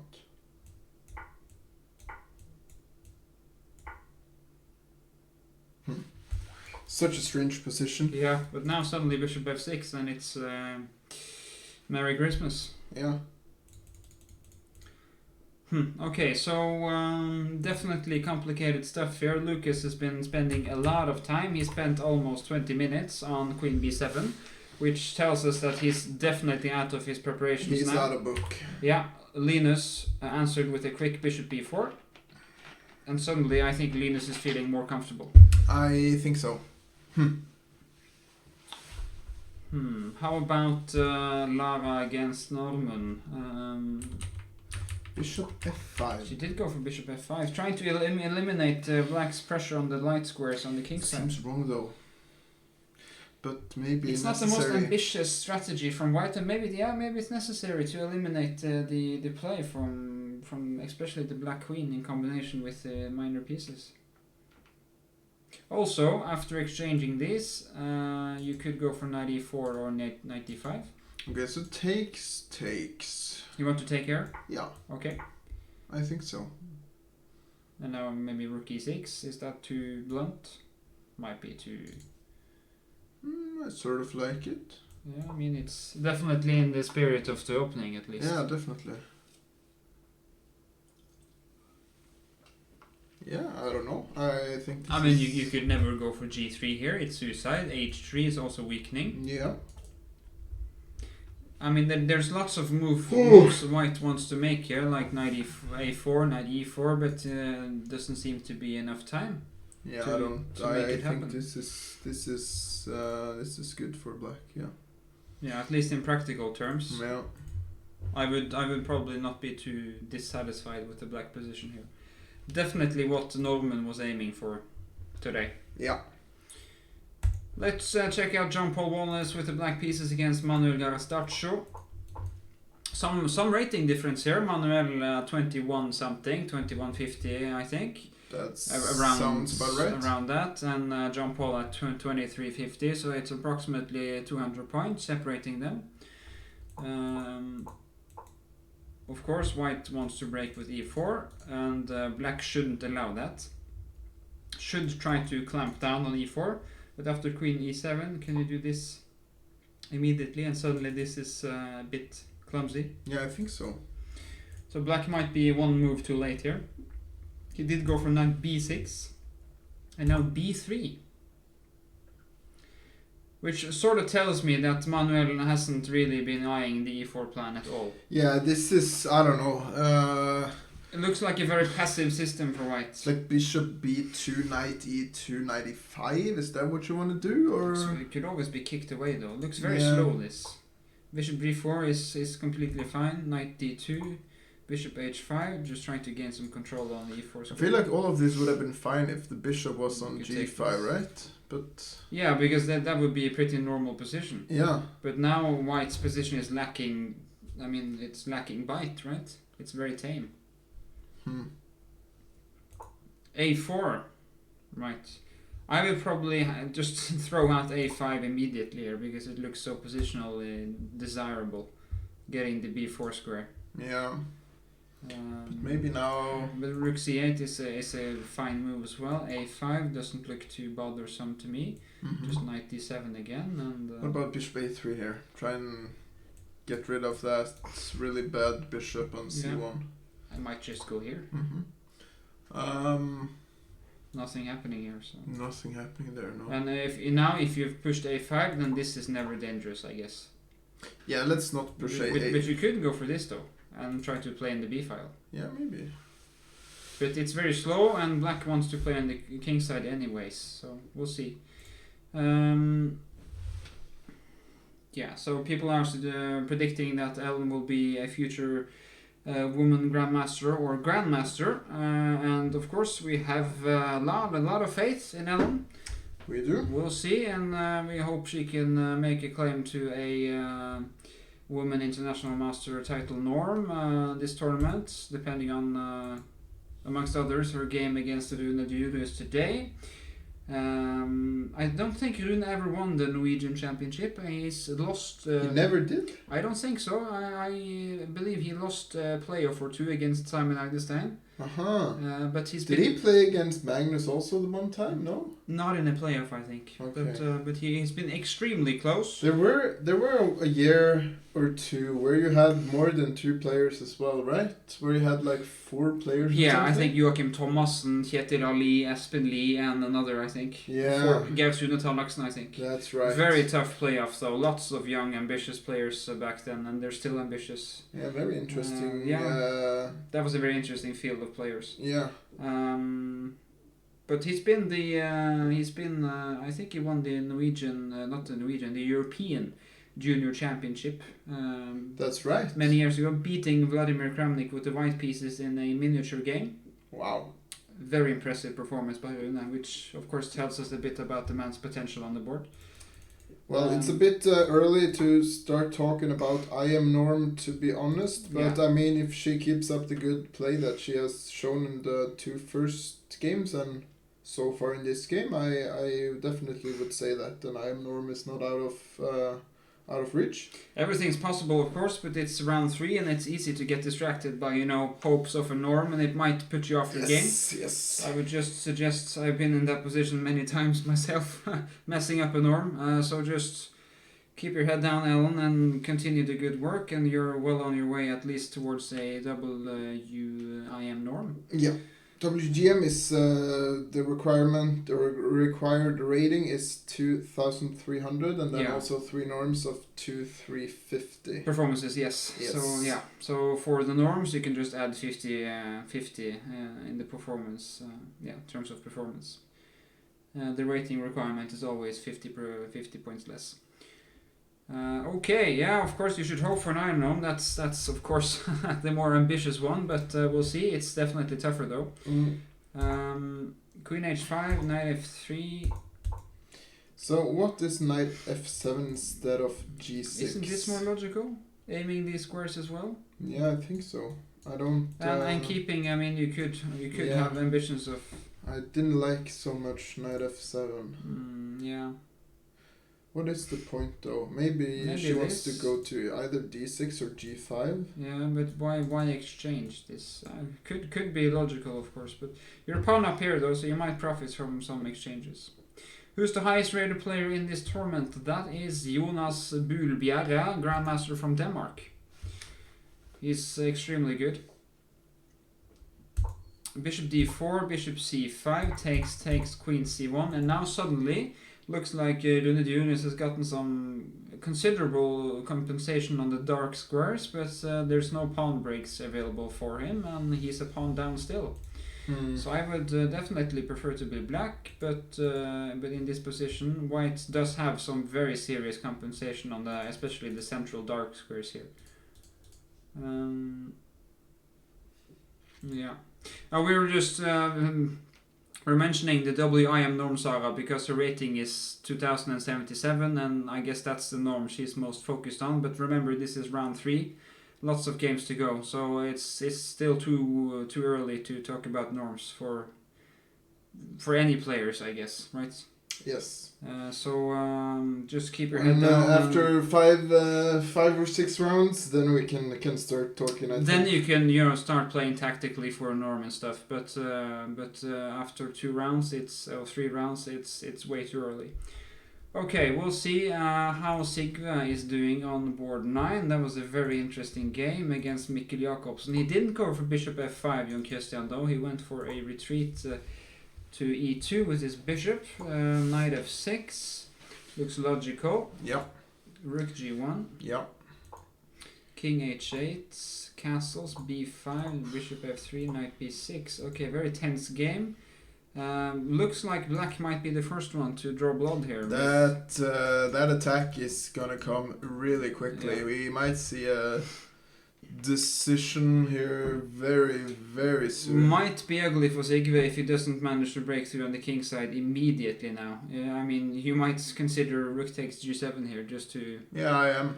Yeah, I know you are. I am as well. No, but seriously, let's look at it. Sarah's asking, do you play differently when you play for norms? Well, you might unconsciously, because of psychology involved. You might be, defensive, not be ready to play for a win and risk anything. You might go for some draws. Nerves definitely a factor here, and experience. Yeah. At least I can talk from my own experience and draw from my own experience there. So playing for norms, you might not play with low shoulders. Then you might be, nervous. I don't know about Ellen, but I certainly was nervous. Yeah. I guess that's very human. I guess so. Yeah. But is this possible at all? I don't know. I guess you will take it. Yeah. It's not forced, but I guess. I guess you should. Yeah. Check. Takes h6. Is this move? Probably. No, the problem is there are no other pieces around, yeah? No, because the queen doesn't come to f5. No. As long as you can't activate the queen, then there's no... No. There's not much going on here. No, black is very fast in the g file as well. Yeah. So he went for bishop e5. Okay. Which I guess is a move as well, just threatening this and knight d5. b4 is just b4 coming. is still working. Yeah. Bishop c7 suggested in chat, which is a very intriguing move, very, very annoying move as well. But b4 still. Now you can take this now, right? Oh. And suddenly your entire position is collapsing. But is it though? Isn't it? Takes. g4 is hanging as well. I don't know. And then b3 and then even you're b3 rock solid, here. right? Now? Yeah. Okay. Right. I guess I have to do this then. I guess. Yeah. Looks loose, but I think Sigve would prefer this to of course. alternative though. But Bishop c7 definitely a good move. Also not suggested by the computer because of just bishop e6 and then planning b4. Yeah. Just keep it simple. Yeah. All right. Easy to get eager. But definitely a cool suggestion. But now you might just get hit by a rook or something. People wants to check out the Linus Lucas game. Lucas now suddenly behind on the clock. Ooh, same position though. Lucas been spending lots of time here. 15. Almost half an hour now on this move. Rook d8 is the only move. Yeah. What is he considering now, Lucas? Well, I guess he's trying to figure out what is going on here, and I guess first of all he needs to find the first move. As you mentioned, there is only one move that is acceptable. Yeah, acceptable. So you should find that. But it's also smart, I think, to figure out why that move is the necessary move and what comes after. Of course. And this position is really complicated to me. It's not. It doesn't seem like there's much complexity here. But there's a lot of variation you need to... Yeah, you need to find out if you're surviving or not, I think. Yeah, Spider's just wondering if there was a forced win in the Hørdeland Jacobsen game. Not a forced win per se, but definitely very good for black, yeah. Halvard, with some practical tip in the chat here. This is often a problem with long preparations. You could struggle to find a continuation after the preparation ends if you haven't, really developed an understanding of the variation and the complexities of the position when you leave your preparation. That's something I've noticed as well in my games, both from my side after doing some heavy preparation, but also from my opponents who suddenly start thinking because it wasn't so easy. Yeah. Computer makes everything look easy, guys. Don't trust the computers. Yeah, when you do preparation and you listen to the computer and suddenly you need to think for yourself, then you might get a position where the computer is happy and knows how to play, but where it's for a human is really hard to find the only moves and so on, right? Right. Queen h6 is suggested here with the follow-up knight h5. Yeah. Could we do this then? Well, the problem is you go to f6 first. Yeah, and then this and this, Then right? this, and this yeah. looks very ugly, but there's a check at least. There is only... King g3. Ooh, f4. Yeah, f4 check. Threatening Knight the knight. takes. No. King h4. King h4. Simple chess. Simple chess, yeah. Yes. Very nice. Which would have been a very nice ending to this game, yeah. Not sure if there was any alternatives there. You could maybe go for the pawn grabbing. King f8 is suggests no. What? Not allowed, guys. Not allowed. Bishop on b4, but that was Tato Sarana, by the way. But queen takes d2 is surviving at least for another move or two. Dang it. Dang it. Well. Well. Well. What have we got here? Well, After king h6, you could go for king f8. But okay, guys, don't spoil the party, please. So queen h6 then. Here. Yeah. Can't really imagine this being so. Queen f2, king g5. No. Oh yeah. Oh yeah. Hit the sweet spot with that move. Yes. For okay, sure. well, definitely there's lots of possibilities there for white. I mean, the attack just plays itself if you're allowed to develop, at least with queen h6, knight h5. So black needs to find some very important defensive moves here. Lucas might have underestimated the potential in white's position when he did his preparations. I did underestimate it earlier as well, but now I realize that it's really tricky actually. It's tricky for sure. Okay, well, this is not over at all. How about Jonas Bjerre against Fredrik? Looks very... G4 played. G4 played, yeah, and then rook a7, which, okay, might be more logical than rook d8, trying to avoid some exchanges, but still, this bishop is offside on h3, so... Yeah, it is. If I feel like... I'm even close to doing something like bishop take a6. Yeah, but then... Yeah, but okay, bishop a6, hg, and then take on d7. Ah, no, this... And then take on d7? Yeah. Take on c5. Yeah. It's not working entirely, so... It's not working in other words. Not entirely. No. Spoken like a true politician. Yes, indeed. It's not working, but it's not my fault.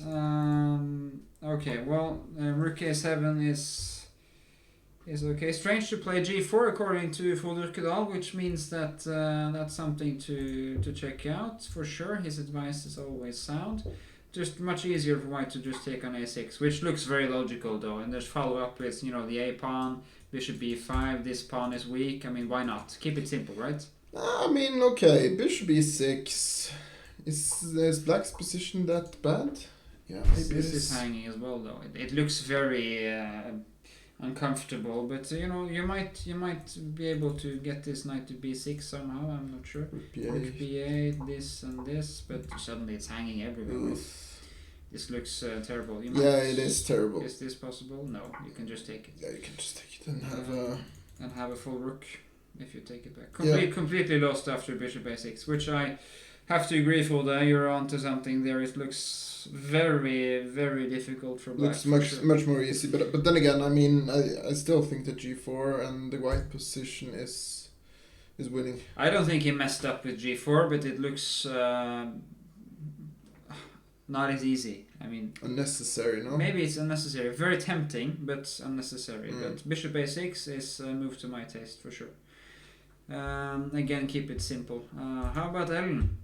Rook e3 from Runa, true to his style, avoiding exchange of queens at all costs, but also a logical move, trying to pile up the pressure in the e-file, as well as avoiding the exchange of queens.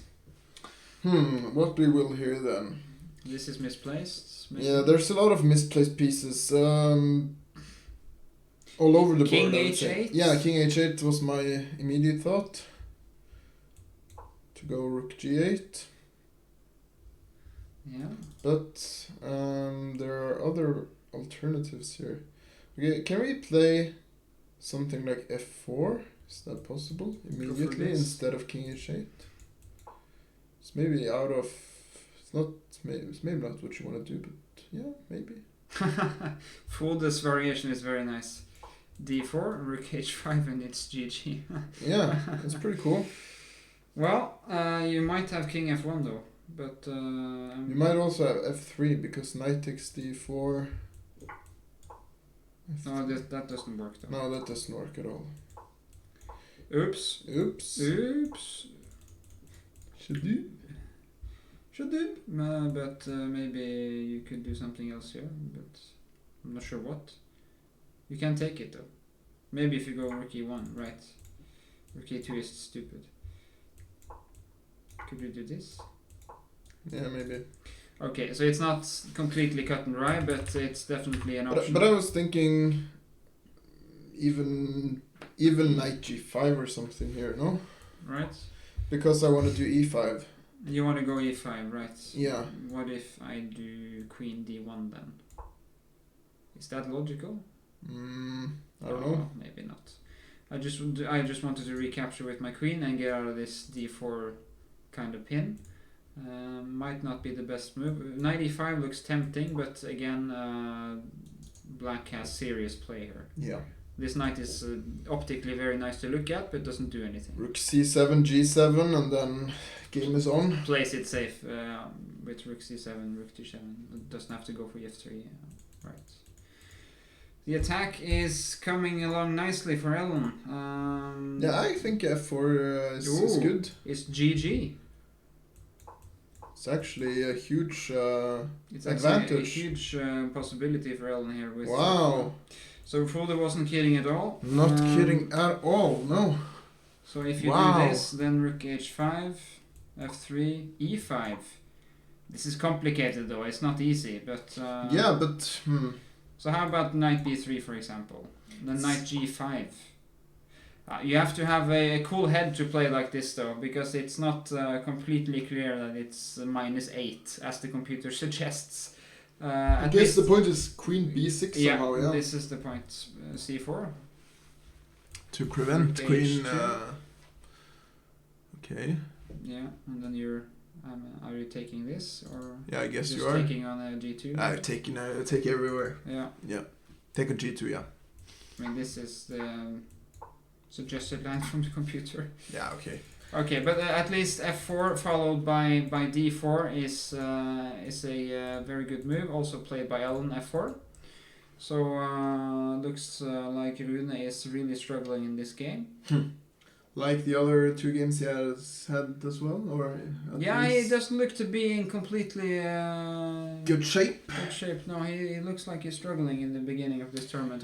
In the beginning, should we? Take a short break. Sure. I'm gonna get myself some more coffee, I think. Yeah. Yeah. Remember the quiz, guys. Remember the quiz and tag us with the hashtag Offerspill for a chance to win a 1-year premium membership at Chess24. In 5 to 10 minutes, we'll be back. So don't go anywhere. Stay tuned. If you want to take a look at the games while we're away, then look at this link. You could also use the command games. Yes, indeed! ! Games. All right. See you in 5 to 10 minutes.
Boys and girls, men and women, we are back Afraid so.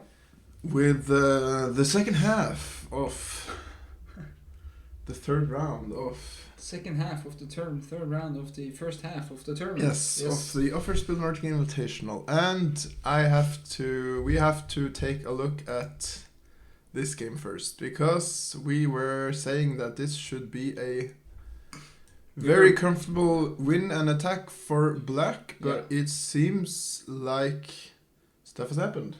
Predicted an onslaught on the queen side for black, but instead the tables have turned. E4 from Sigurd Hølleland looks like a reasonable counter-attacking attempt. B4, knight takes, and then the Kølleslag, rook takes G7, which looks completely winning actually. We were toying with the idea of sacrificing the rook earlier in the game. This looks just completely crushing. You spotted this earlier. Yeah, but then it was really not working, but it looks like Sigve has improved his position quite a lot since then. And black played a couple of slow moves and now forced to play knight d7. Knight d7, I don't know, is that played? He played the queen h5 instead of taking. Going for the mate in one, actually. The immediate mate. Is it mate? Yeah, I guess it just is mate, right? Yeah, it looks like it. I mean, this is... Looks like it's pretty decisive to... There's nothing you can do. Yeah, really. Really, yeah. It's very nice. It's mate in 2 actually, so... So that's it? That's actually game? That's it. It's game. Set and match for Sigve Hølleland. But seriously, where did black go wrong? Rook c8 looks very slow though. And b4 was maybe a bit ill-timed. I mean...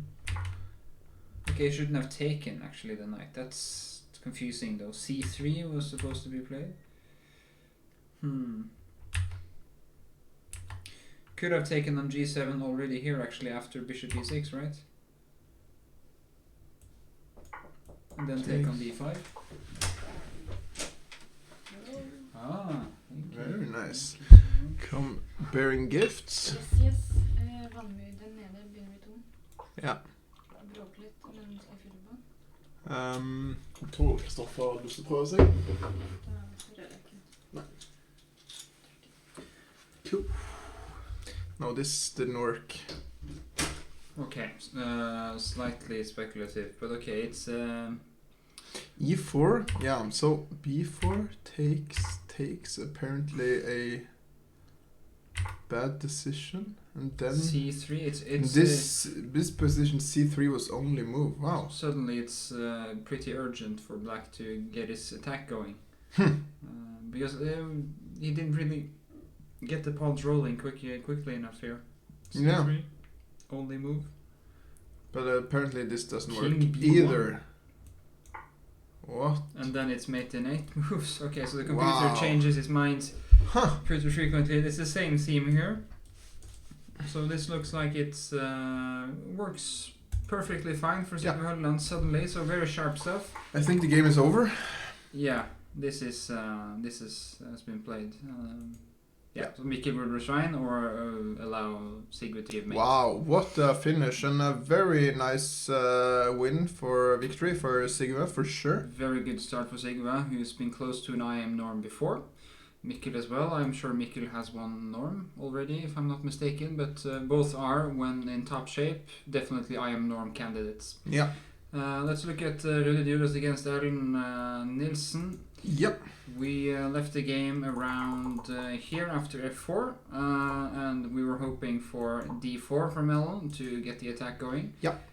Did not play that though, played knight g5, which is of course a reasonable move. I mean, the idea of playing d4 to get to rook h5 is a bit hard to see, I suppose. Yeah, and of course some of the lines that the computer was saying was totally crushing for black was not so easy to spot. So yeah, very high level stuff, tricky stuff definitely. Knight g5 looks like a very solid attempt.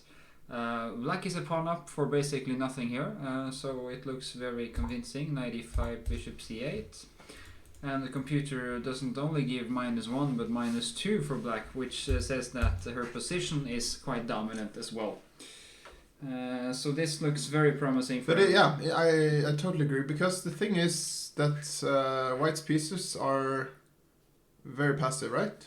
All of these three guys here, the major pieces. Yeah, heavy pieces, major pieces. Yeah. Major pieces are are not doing anything. Or, I mean, this rook is doing something, but this A1 rook is not doing anything, and the queen is also a bit passive. Yeah, White has no play here.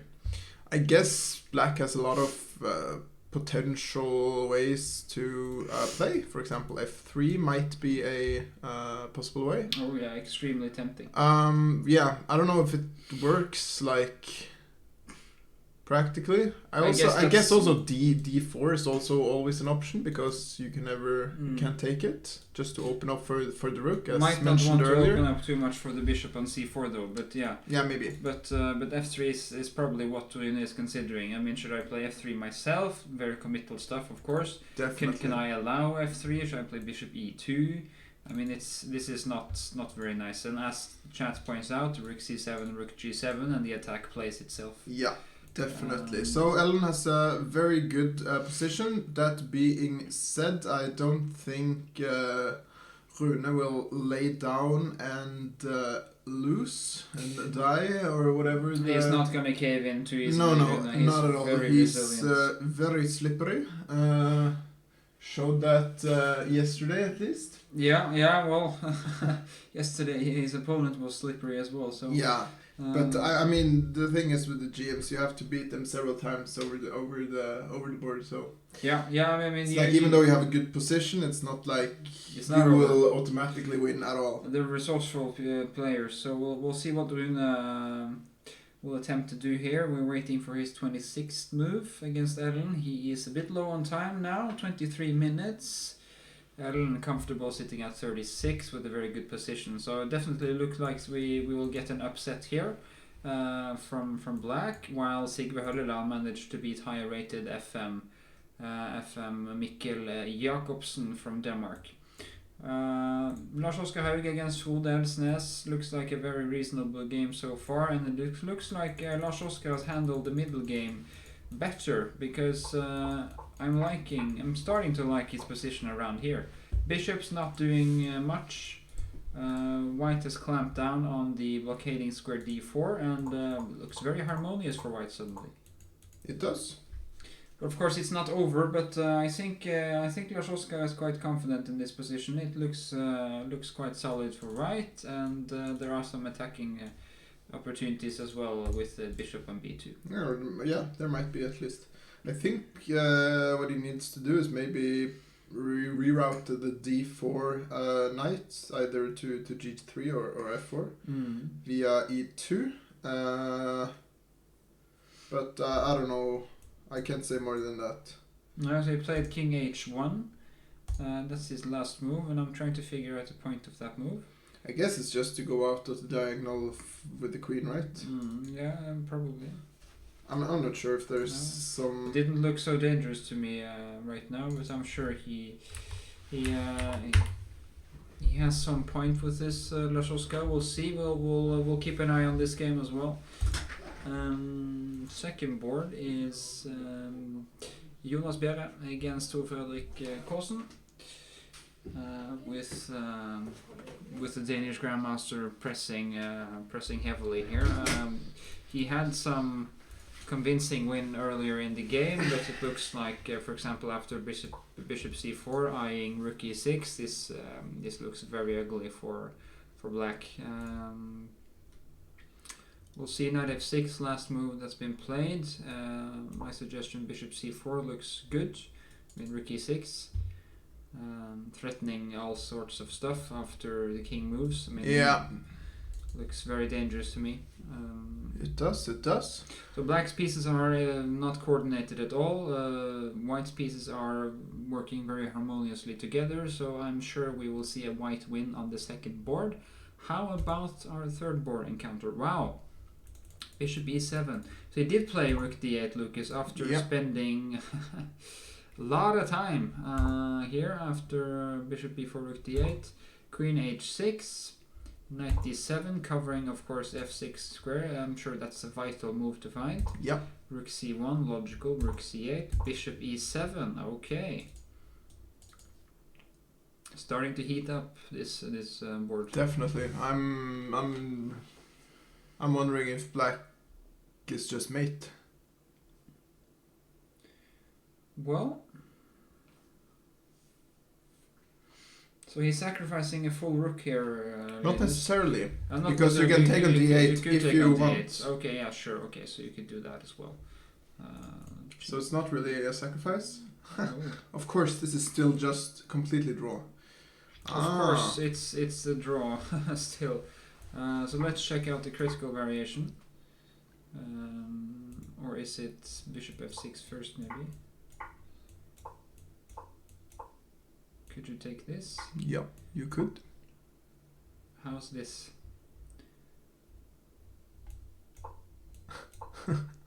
And then back, yeah. And then back and forth. King g3, trying to free up pieces. Yeah. I mean, this looks uncomfortable for black though, but I'm sure that so weak on the dark squares, and you never have the time to get these passers going, right? No, king is always in I mean, this looks very uncomfortable. big misery. Yeah, but I'm not sure he needs to allow that. How about rook e8? Bishop still the same though, this variation, right? I'm like, what after knight h5? There's some, yeah, okay, so you get the yeah, okay, and on king e2, queen takes g2. I agree the move, but sufficient. And after this you can play f6, right? Oh wow, yeah. Okay, so there are some defensive resources for black, but I would prefer to be white here, I guess. Alright. We haven't checked out board number 4 for quite a while. This looks very ugly for black, I have to say. The king f7 and black is in a total pin here. Yeah. Along the e-file. Queen h6. I'm sure this is just winning for white, right? Looks like it. How to proceed though? Queen h6. Queen h6. Yeah. Okay, let's do this. Yeah. I don't know. Could you go for this? Something like this, trying to do. Yeah, I don't know. I don't know. I'm a bit skeptical. Yeah, you don't have to make those exchanges, but king g8, and I'm not sure if you have a winning move or combination right now, but black can't make a move, so I mean this is completely winning. Just g4, g5, just kicking the rook away from f6, and e6 will fall. So I guess queen h6 is unnecessary though. I mean, you just play g4, g5 without just it. Keep this pin, right? Yeah. It looks very nice. Yeah. And then just kick away the rook. Okay, so Francesco Solis will win this game, I'm sure of it. Lara against Normand. 95 is the latest move. Well, hello there. Hello. You had to come in today as well. Yes. Today you can kick me away. No, I'm just going to stand here. Okay, well, yep, Magnus is here, guys. And Ooh. feel free to. So Hulleland won against Mikkel. Yeah. Wow. Found a decisive sacrifice. Yeah, so he went for this, which just wins. So this looked very convincing for black early on, and then suddenly the tables turned in a move or two. Yeah, completely. Then queen f5 and queen h5 even, and it's curtains. A very nice game by Sigvard. At least you can sit down so people can see your very handsome face. This one? Yeah. Yeah, we are big on jokes in this channel, you see. Okay, so what do you think about this game, Magnus? Ellen black against Rune Djurhus. Ellen is really... Oh. Ellen is on a rampage. Yeah, she has a pawn up. And she has a big attack. Yeah, looks very promising. Yeah. showed the idea with d4 earlier. Yeah, That was pretty cool. It was Urkedal's idea, 4 and then d4. Just Is win this the famous? This is the famous Grandmaster Kankedal from Yes. from Norway. Uh, And then the rook to the kank, and it's just completely lost, I like guess. CD, rook Um, h5. Oh, yeah, so that's a problem. That's not even possible. But this, and then e5, and this is also Yeah, a move. it So. looks winning. Yeah. Okay. So I'm not sure. Rook e3 from Rune. Typical Rune. He wants to go for some counter attack. Yeah, FG, King G2. Unless there's a knockout blow, then There's this idea with rook c7, g7. oh, that's a nice idea. Just to I wanted to be even more of a brute force. Let's have a look at this. FG D4. CD, I suppose. Rook E5. DE B6. Probably doesn't work, but I would be tempted to do it. This is the commentary that I like. Yeah. Yes. Looks extremely unpleasant though. Is there any move for white here? Queen g4 maybe? King g3? Yeah, that could be a move. You gotta be. This is still interesting. Bishop F3 coming. Queen H4. Queen H4, Queen G7, King H2 probably. You gotta be Okay. quite certain before you go Yeah. for a line such as this. But I don't think this will be on the board because this looks like a Redulius variation from the black side of it. Yeah. I guess. But alright, we'll see. FG King G2, and it's not so clear maybe. We'll see. A very good attempt by Rune at least. How about this game?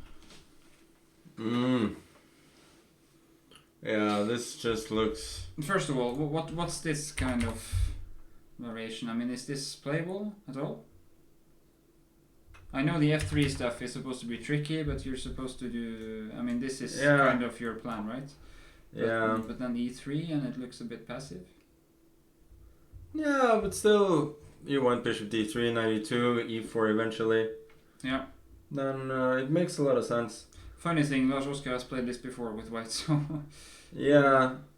I mean, it's not that insane. But at least this looks very comfortable for white. Yeah.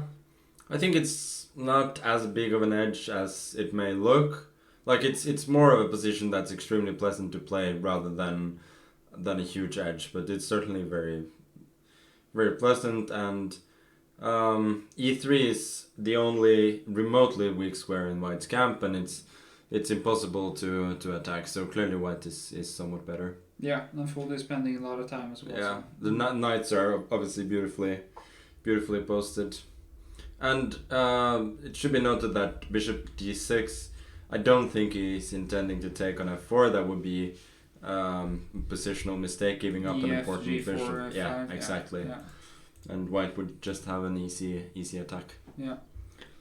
This is probably. He did play Bishop C4 Christian, so this looks curtains for Tor Fredrik, I'm afraid. I'm not sure where he went wrong, but Jonas managed to get in the C4 break pretty early on. I mean, I think Tor Fredrik. Okay, maybe it was just this Bishop H3 stuff was a bit too ambitious. Bishop H4 and the plan with Bishop H3 too time consuming. Probably. Yeah, I mean, Bishop H4 is normal. This is what I did against Nakamura as well. Okay.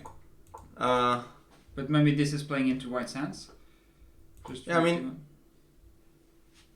let me see. So what happened in my game? I think he played like Rook C1 and then I went A5. Or something along those lines. But yeah, I mean, here doesn't look that bad for black. Maybe you can just castle or something. Castle, and then if c5, maybe knight d7. Maybe that's not so clear. Okay. I don't know. Just b6. But you have to take on c5, isn't it? Yeah, it seems A bit too compliant.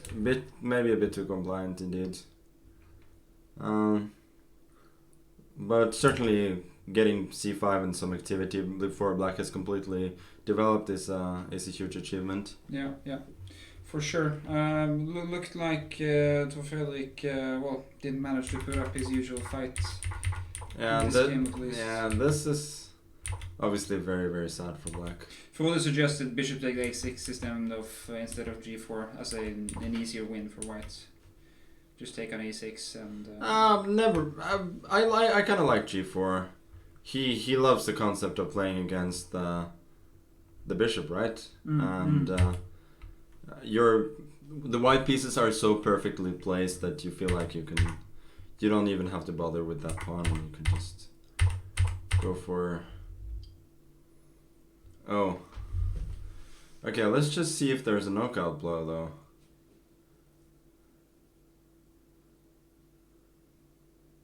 I mean, if nothing else, just going like this looks very, very promising. Or probably bishop f6 first. You have to go to f8, f7. You drop a rook, for instance, by rook b6. So you go here, king g7. You take this pawn. Bishop still in Bishop is still in a lot of trouble, even if you take bishop g2. You can even start grabbing this one. Yeah, looks really bad. Two connected passers as well. Yeah.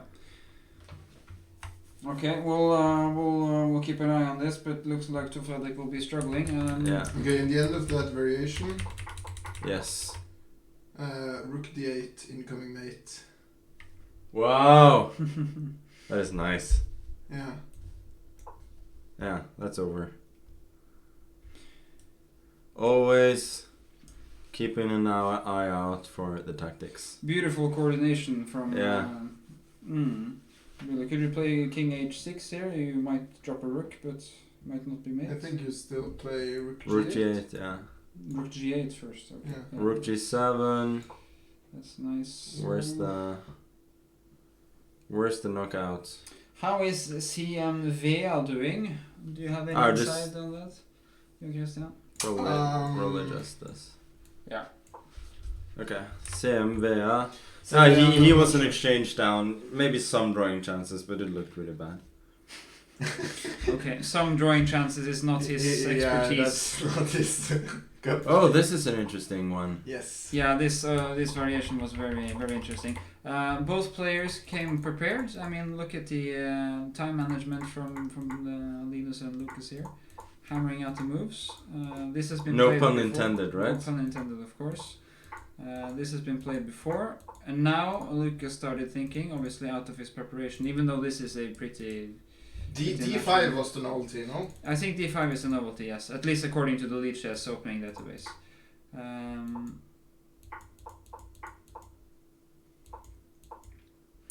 And of course, computer is calling it a dead draw here, but or at least equal play. But yeah, this is so complex. I don't Knight understand. E5 was not the computer suggestion. I think It was rook E8. rook E8 or rook takes C1. I think both deemed equal. Rook c1 looks very dangerous, right? Yeah. Bishop f6. Yeah, takes. I think we concluded that this is just very, very comfortable for white. King g3. Yeah, but also there was no mate by knight h5. Where? Check. I am not King sure. h6. I don't think there is one.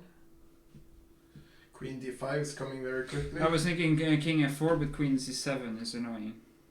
Yeah, it's really annoying. Yeah, I wanted to give up the knight somehow. Queen f6, king h5. Yeah, queen d5 is coming. Probably no mate. Lots to calculate though. Yes. But we'll see. But anyway, knight e5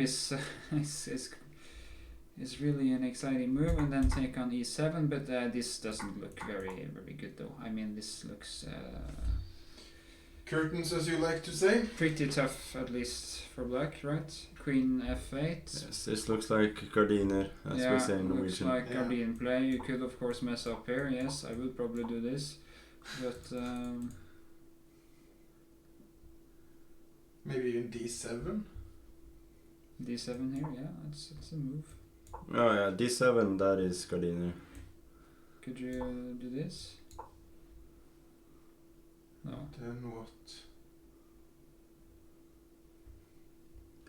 Why isn't this working? Should be working, no? Huh.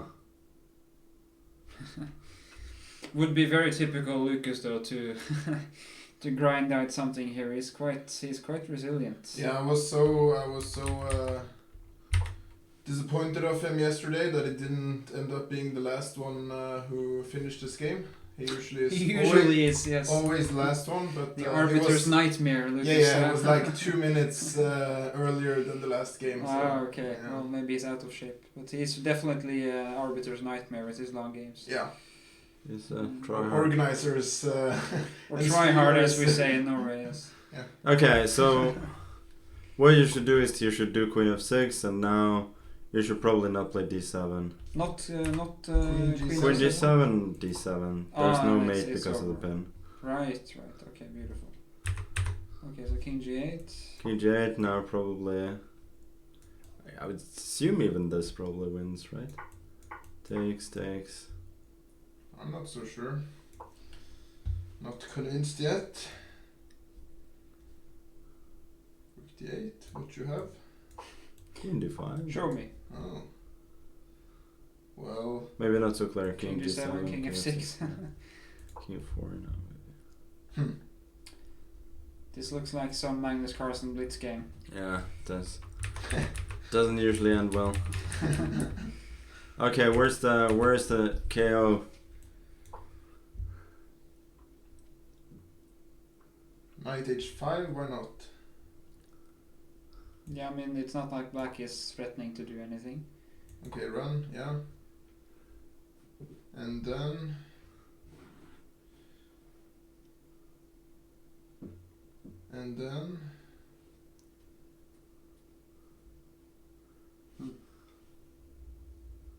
And then, as we say in Norwegian. I guess Queen E7 is pointless, but I was worried about. it just I think it just runs. Yeah. Run! Right. Zoop. Alright, well, it's not so easy. We could check out some other game as well. Maybe Rune Julius adding Nilsen again, which has been our go-to game today. Lots of action happening on board 6. Oh, she went for your plan. She went for Very it. nice. How about Queen D2 now? I don't know if it's nice, but Queen D2, is that possible?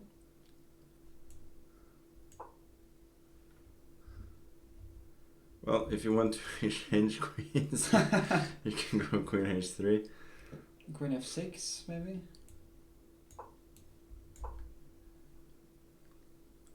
So white potentially has considerable compensation here. Bad bishop, and also black king is a little bit weak. Also a bit typical of Rune. He's a very good fighter. Maybe black will just play Queen F4. Maybe Queen D2 is not the most testing. No, Queen D2 is very logical.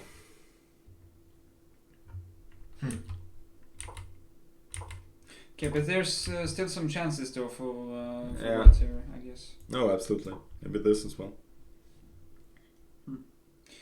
Compensation on the dark squares, absolutely. Well, Yeah, this bishop is really sad. B6, a bit slow, but Yeah. But what you have? yeah, what you have? What you got? Knight G4 again. Well, there's still Queen F4. Knight H6. Yeah, there's Move the nothing. king. I don't think there's anything. Tough position though to play for both players with. With something. Queen E3 or something? Queen E2 played instead of Queen D2. Okay. I guess that is reasonable. I just wanted to have my queen in a dark square because Yeah. of the, That's the instinct, right? It Yeah. feels better. How about this? Knight G4. Oh, fork. Knight F4. Fork City. Yeah, right. Also, King G7 is not crazy. G4.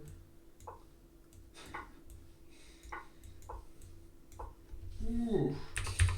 Really nice. Very nice.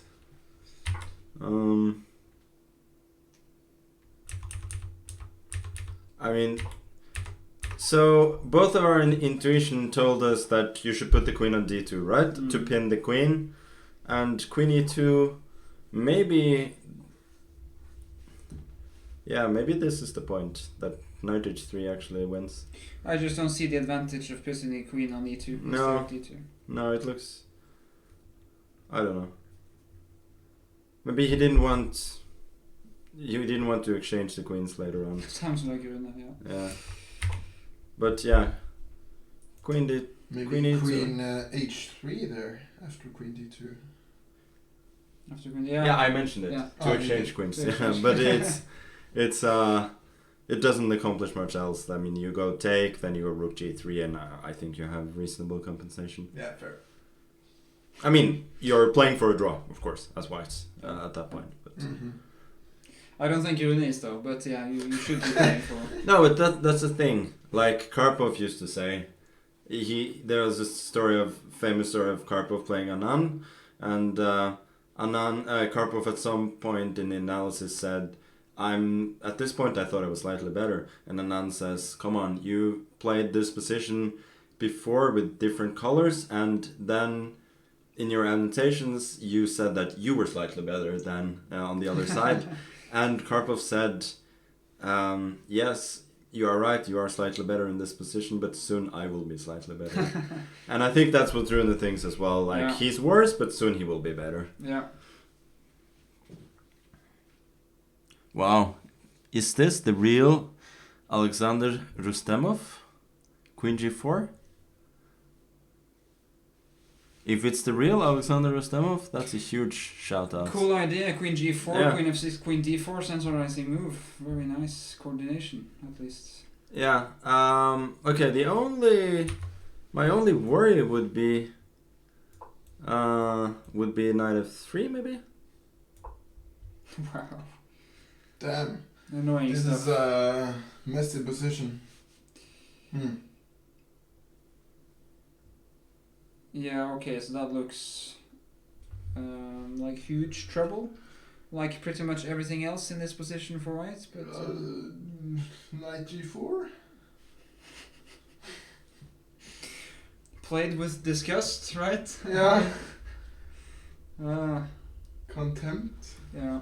It doesn't look pretty, this, but if you can manage to stabilize somehow on the dark squares with white, then I'm sure you'll get plenty of compensation, but... Yeah. Real chances. I think knight f3 is just very good for black. Looks... Yeah, I mean, might win another pawn or something. Knight f3 Yeah, takes. probably have Queen to go goes. to... Yeah. Yeah, it's just curious. Of course, queen d2 is better. Yeah, indeed. But queen g4 to d4 is a very nice idea. What was played? There's a move. Yeah, queen. Yeah, there's queen g3. Yeah, okay. Queen e2. Okay, I don't think... Okay, Ellen, come on. We haven't seen computer analysis, but our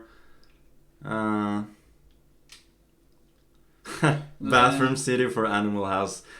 I don't know if we should translate that joke. We'll just leave it there. Yeah. I guess the educational level in the chat just rose quite sharply Yes, with the entrance of Johann Sebastian and Asios. Yeah. Yeah. Oh. Okay, I mean, I don't see it. To me, knight h3 looks like a great move. Because black really does need to act fast. If she doesn't do anything quick, white will stabilize and then he will be fine. Yeah, might even develop attacking chances. Right? Yeah. But knight h3 seems very good. Right. Okay, how about this line? This, queen g4. Rook h1.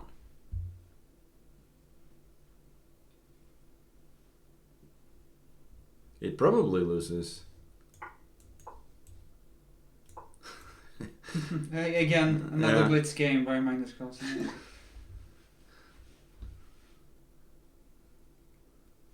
Where's the knockout?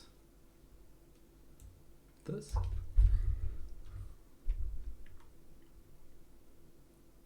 That's oh, I don't. Yeah, you're thinking about the wrong Ellen in the chat. I mean, there are Yeah. several Danish Ellens. Yeah, here you have to play queen d4 probably. That's pretty sad. Pretty sad stuff, yeah. Okay, our conclusion is so far we don't see a great defense against knight h3, and it also seems like probably needs to be played because otherwise white will sort of consolidate. Spider Chess, yes, that's the same game you suggested a pawn sacrifice earlier on. It's still going on, looks good for black, but white is not without chances, so we'll see. Is knight e4 a move alternatively? It's not crazy, but what do you do if I just grab it? b6. But you're not threatening anything. Maybe not. Rook h1, maybe not. Rook Yeah, h1. rook h1. Ugh.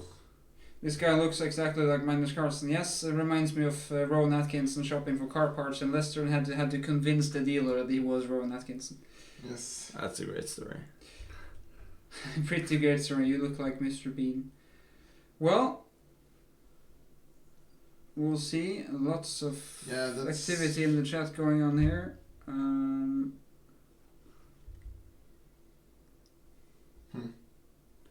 Lots Okay, of how about references Connor as well. O?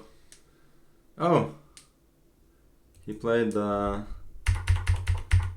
I don't know what to call this line.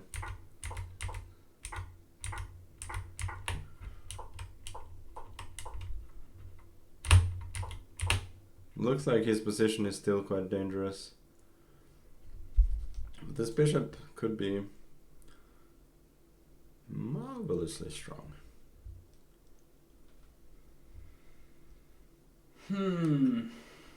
Okay. Yeah. I think we probably Doing with these underestimated random this. IMs people are talking about? No, only one guy is an IM. This guy is an IM, that guy is... He's I don't know what... Apparently I'm a WIM. WIM. Barely a human being. Yeah. But sometimes barely is enough. Yeah, that's true. Uh-huh. Okay, so let's check out Gavasarcho. Yes. Fun fact. He's the last person I faced in a classical chess game. That's no laughing matter. I don't know why I was Define fun, yeah. Yeah. Actually, reference to yesterday's quiz question. How many Yes. games have you played for Offerspill? Have we announced winners yet? No. No? No. We should. Make sure to participate in today's quiz. Answer by hashtagging the club, Offerspill, on Twitter. Okay, so how about you go grabbing?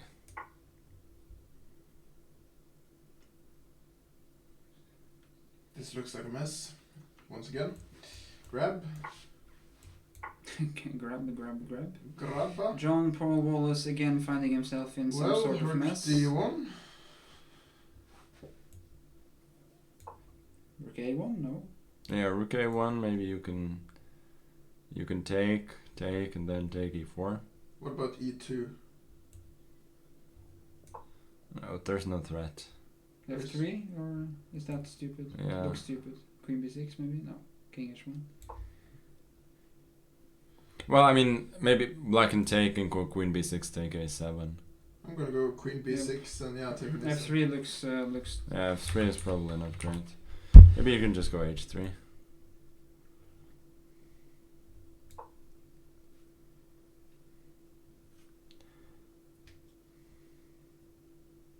It's fascinating stuff, huh? Yeah. Oh. I don't know. Maybe not so fascinating. You can take this. GG.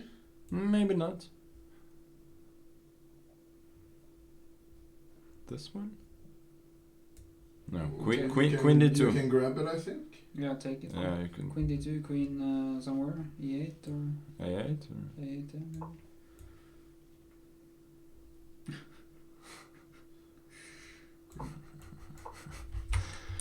Oh, this is so complicated. What about Queen D6 in that line with white?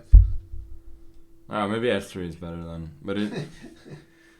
But that's just, you know, equal if black wants. But E2 is a clever move. Maybe Queen A3, is that possible? This is also not crazy. Threatening bishop. Makes sense. Bishop G6, is that too slow? Queen A3, is that possible? Yeah, looks like white is better. Yeah, white managed to stabilize with the knight G3. That makes a lot of sense.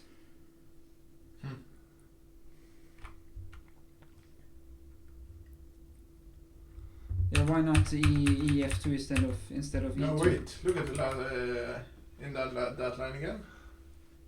Go forward. And E2 still. Yeah. EF2 is also interesting though. Not F3 though.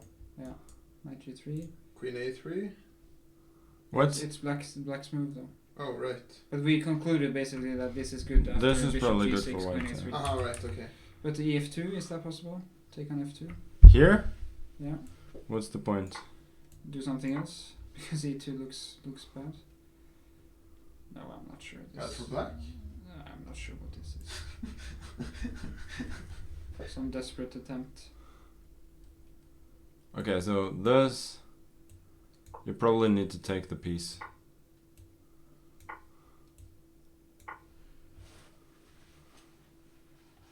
Okay, we didn't even consider taking the piece. Yeah, that's the most obvious. Yeah, I guess. One, I guess. I guess.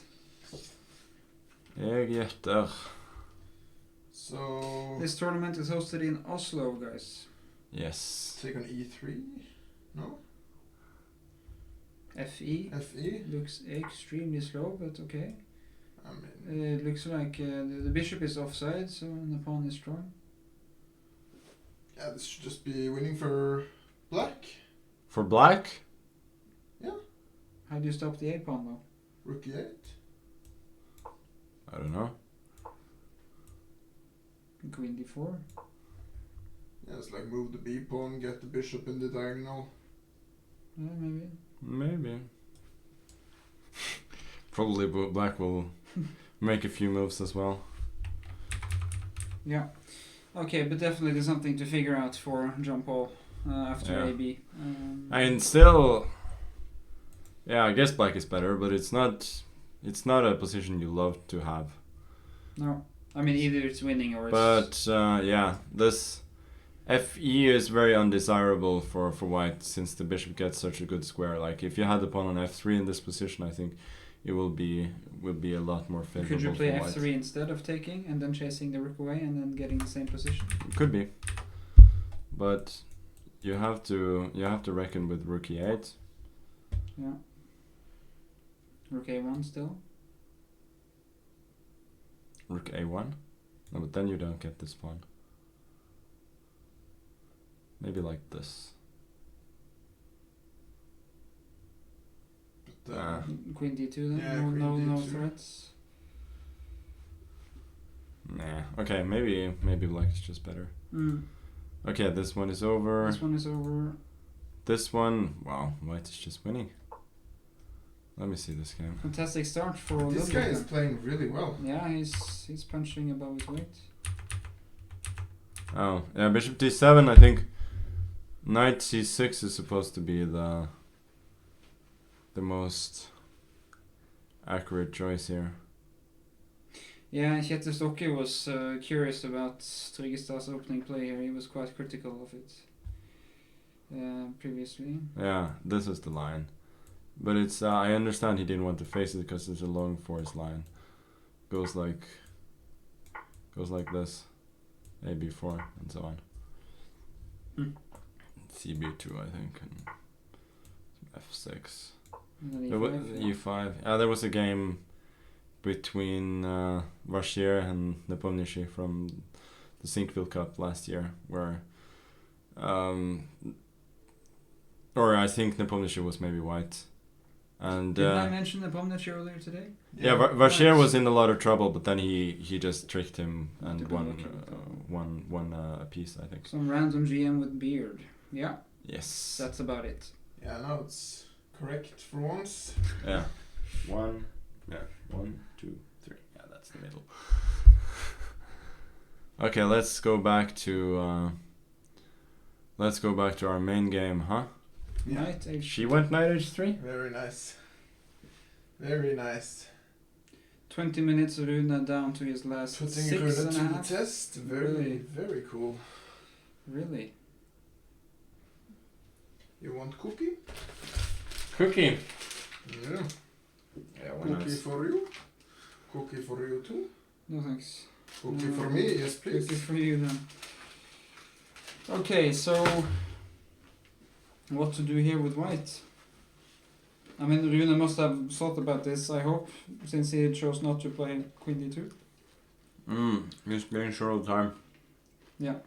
Up to 6 minutes, Elon Yeah, comfortably boring. with Seriously. 20 minutes. This is difficult to figure out with 6 minutes. I Mhm. mean, difficult with an hour even, so.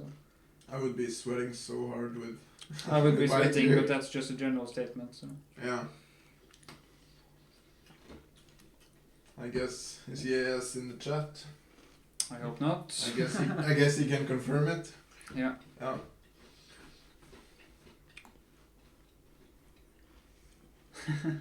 Okay, well, excited to see what Rune has in store for us here after knight h3, threatening, among other things, knight f4 with a deadly fork.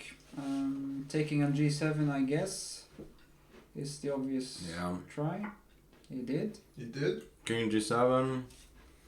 I guess queen g7 is not completely insane. Also, No, yeah. but she took with the queen.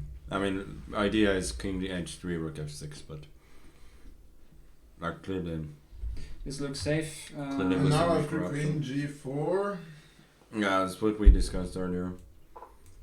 Okay, this is played, yeah.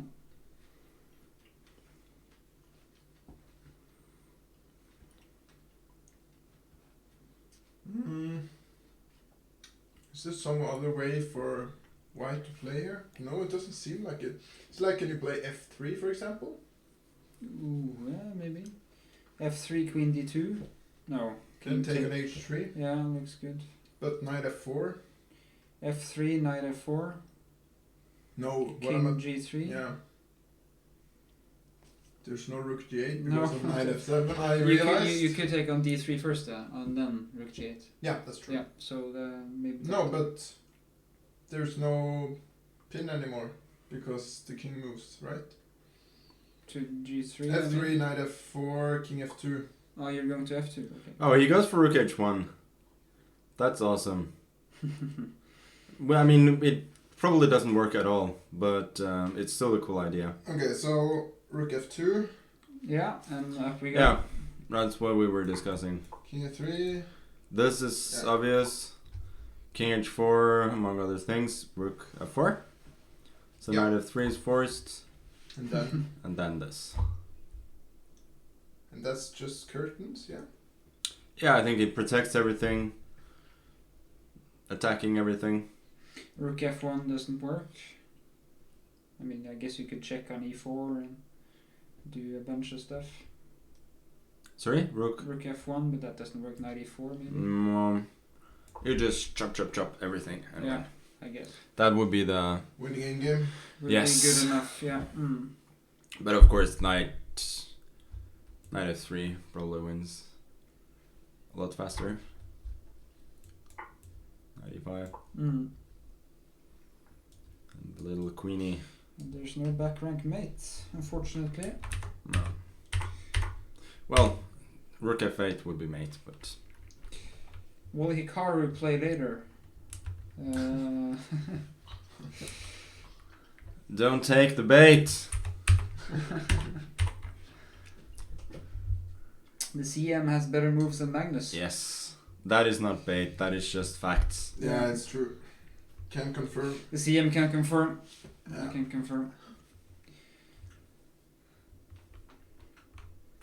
Okay. What pops up if you type exclamation mark man in the back?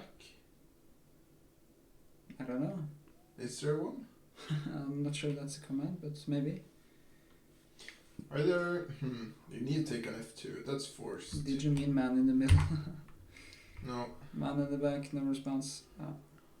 So this Okay, is... well it seems looks to be the like only move. looks like Queen it's E3 well seems on like our only way. move, and then... Yeah, I think Ellen... Ellen is well on her way to a very good start here. An upset Yeah. win today. Yeah. Looks good for sure. How about our dear friend on board 5, Norman? Yes. He did win actually. Yeah. He played the Budapest. Yeah, now you're going... 95, we left the game here. Queen F5 was a bad Oh. move. Yeah, this is really bad Ooh. news. Yes, yes. Ooh. Looks like he won without a lot of effort, actually.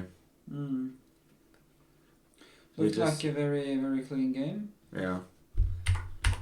Yeah, here this is just pretty neat. Yeah, I guess you need to take, huh? And then fight.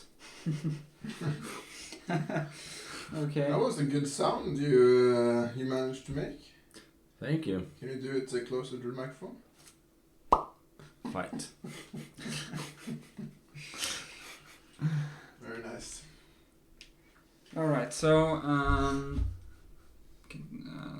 head back to board 1. Oh! He's going for it. Lashoska, knight f4, and then g5. Really going for it. Of course, Wow. Fulda has to take. Yes, but this is getting very interesting. Fork City, no? Yeah, Yeah, but there's also counterplay city.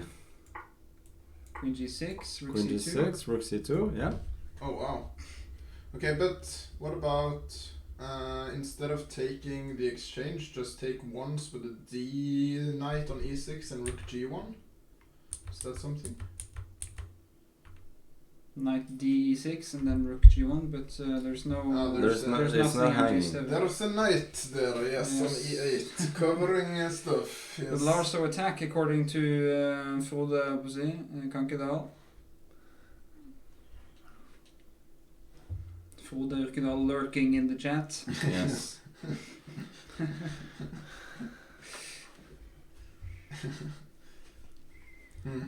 Hmm.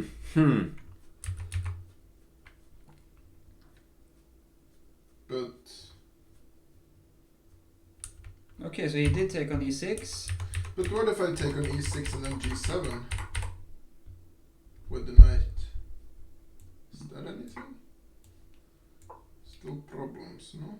Yeah. The just to show the main problem here is that in case of knight d8, rook c2, you cannot go rook d2, of course, because this rook is hanging. Or you can do this, but you're certainly fighting for your life here as white. Are you? Queen d5, knight b7. Is it so bad? No, I mean probably not a disaster for white, but Okay, you have a check. you have a check, and I mean if you want you can. Oh, Yeah, knight queen b7. h5, threatening f3. Yeah. Okay. Maybe it's Queen f5 maybe. not that clear. But I wouldn't think that white is better. Looks Maybe. unnecessary at least, but you know he's. Maybe already now played it is necessary. Yeah, because he played d4. Oh, okay. You can go knight d4. That's actually not a major issue. Okay. White's got good control of all important squares. Rook g1 coming up. Yeah. Well, okay, it's not a disaster.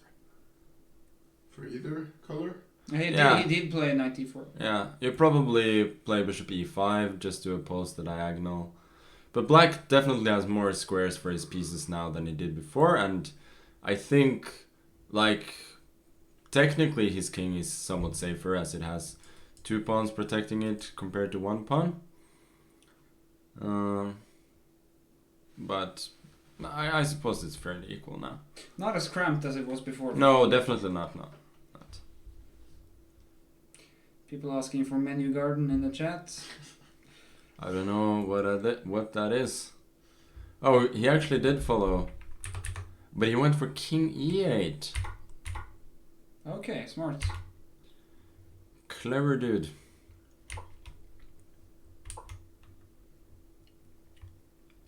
Still some issues here, yeah. Yeah. Rook takes, then king e3, rook g7, rook f1, and mate. Very nice. So this immediately, king h3, e3, bishop h3, now b3. That's Gardiner again. Looks like a very good game by Jonas Bjerre. Strong Yes. calculation. Constructive. Rook c8, okay. As white, I would love to see a4 here. Just to protect against bishop a6, rook a8. I guess a5 and then rook Yes. e7. And Gardiner once Yeah. again.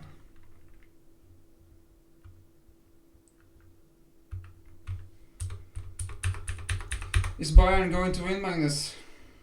Is Bayern going to win tonight? I don't know. That was bad. Knight I can do f3 better played than by that. Renal. That was like Danish. Yeah. Thick Yeah. I'm Danish, just. yeah. I'm just. That was Kamelosa English. Yeah, no, I'm just way too used to talking Danish. Yeah. Okay, knight f3 played and then... Yeah, we assume knight Yeah. g5, and I guess queen d4 is the only chance. But this should just lose. Even for Runa, this is hopeless. But okay, rook h5, Yeah, king f4. king f4, knight e4, Ah, yeah. king e5. Rune is the man to make something happen Yeah. here for sure. But okay, looks bad. Looks very, very bad. Are there any other ideas for black? Queen d3, rook h3. Hoping hanging snore. Rook b2 or Nah, I'm not so sure I like rook b2 because Queen you f4. wanna you wanna keep attacking this one. Queen g5 queen maybe. g5 is more logical because Yeah. of queen g6. Yeah. Queen g6 is not possible because of the pen. Maybe rook f1, threatening rook g1.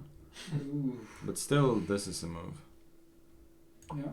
And then tucking the king away on H4, h4, I yeah. guess. Yeah. Yeah, what can I say? The game goes on. Like at some point, black may have to exchange queens, and then he's gonna fight. Too bad e5 never is possible here in these Yeah. positions because of the checks and everything. Yeah. Bishop is the problem piece for L, but okay, looks good enough even without that bishop for now. But okay. And knight f4 would be a lovely move.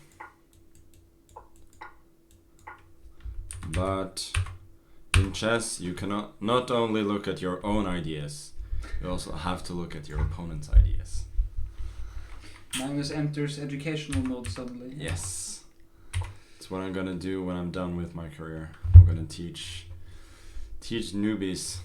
Teach washed up IMs and CMs, I guess. Yeah. Maybe. So knight g5 has happened.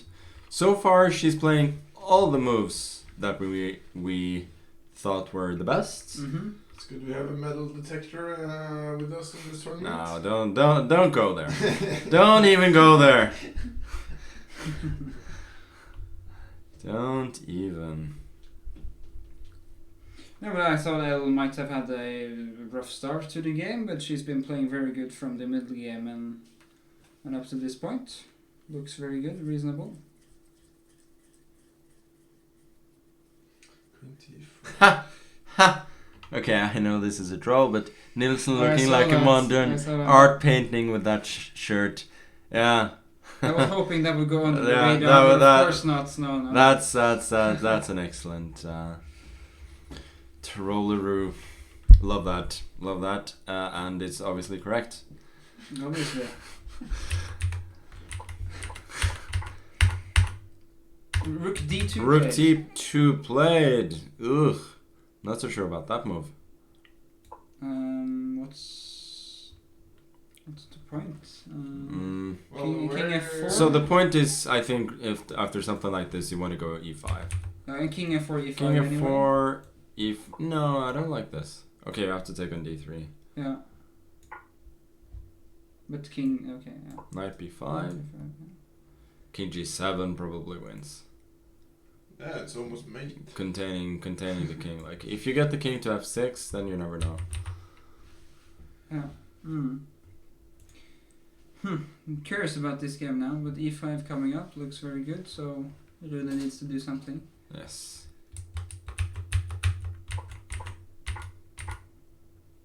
King f4 played, okay. Yes. Oh, okay, so e5 or rook d3 doesn't matter. It's the same position. Also, you could go king g7 immediately. Question, what But about... then maybe Ah, this. not so clear, yeah. King f6, there is rook h6 check. Preventing this mate. And this would be a nice case of double mate. Double mate. Yes, it is a thing. Check and a mate. Yes.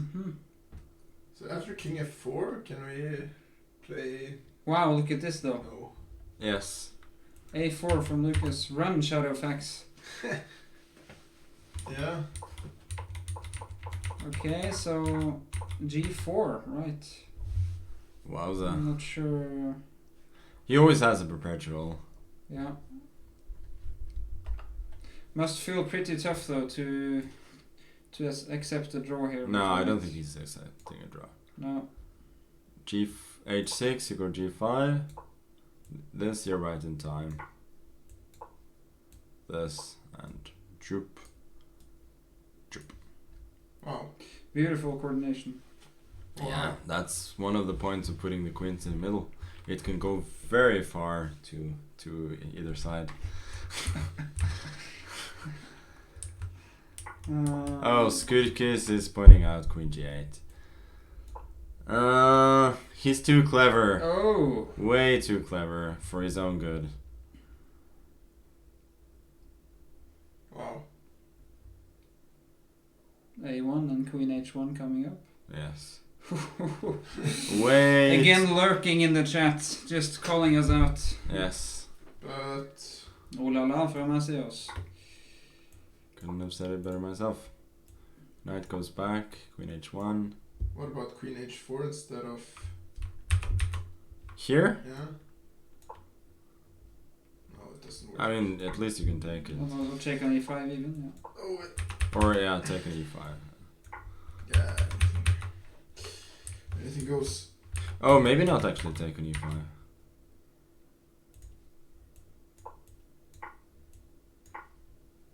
And you're in time to stop the pawn, right? And this one, Yeah, king is king is just stuck. Okay, so you're playing with the rook only. Okay. But you can play queen d1, I think. Chess instead of take c5. You can play Queen queen d1 chess. Yes. Queen d1 chess, yes. Yes. Yeah. And then check on g8, and it's But g2? No. rook a4 maybe. Yeah, rook a4. And then takes and queen a4. But I mean, regardless, black can take on g8 and be perfectly safe because there's no. I mean, you can only get a perpetual there. Yeah. Nice to have a perpetual on hand. At What least. about this game? This game was a total, that was pretty dominating game. for okay. Yeah, Science. king d5. That was a nice try at the end. But not good enough. Yeah. Oh, check here, yeah, out here, this yeah.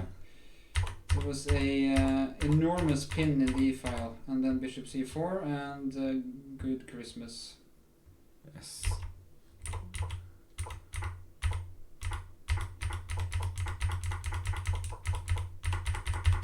Okay. Let's see. Oh, Ooh. he goes knight f5. Well, he doesn't give up. At least Ellen down to 11 minutes now, but I'm sure they'll. Okay, black has a very straightforward win here. e3, cd, E2. e2, rook e1, then you take the pawn. And this is impossible to mess up. Yeah. Or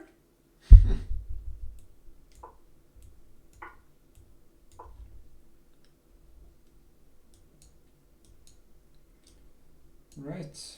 Perpetual on the rook. Yeah.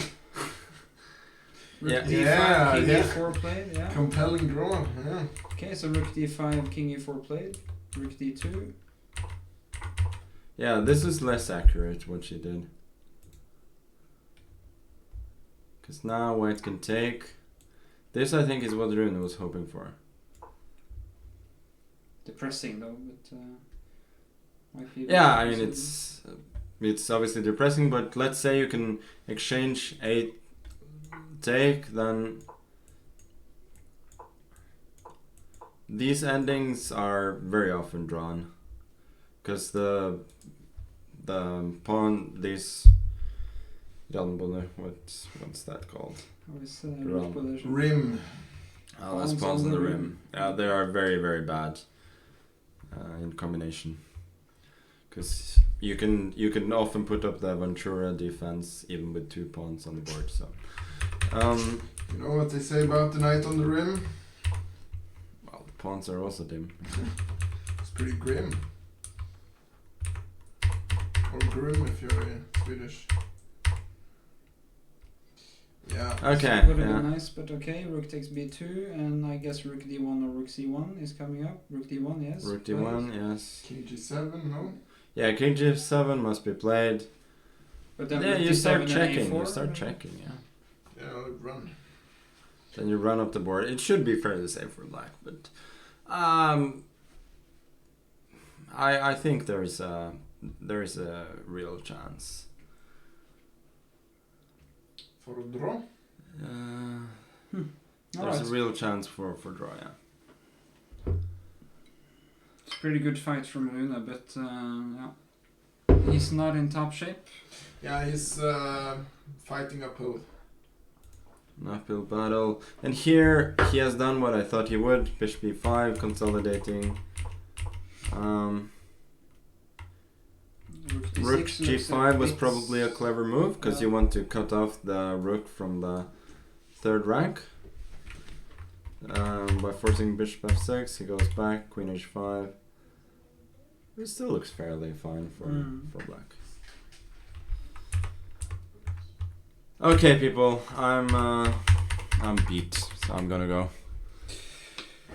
Alright, thanks a bunch. Yes. We'll see how this goes. And yeah, stick around. It's still a lot of games going.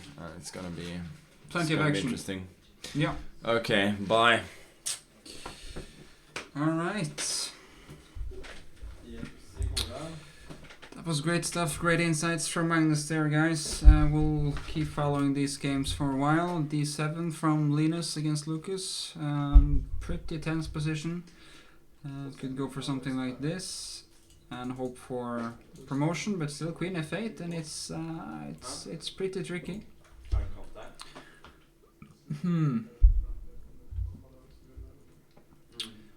Of course extremely lucky to have Magnus with us in the studio. Very nice to have Rook d1 from Julius GM fighting for his life here against Nilsen.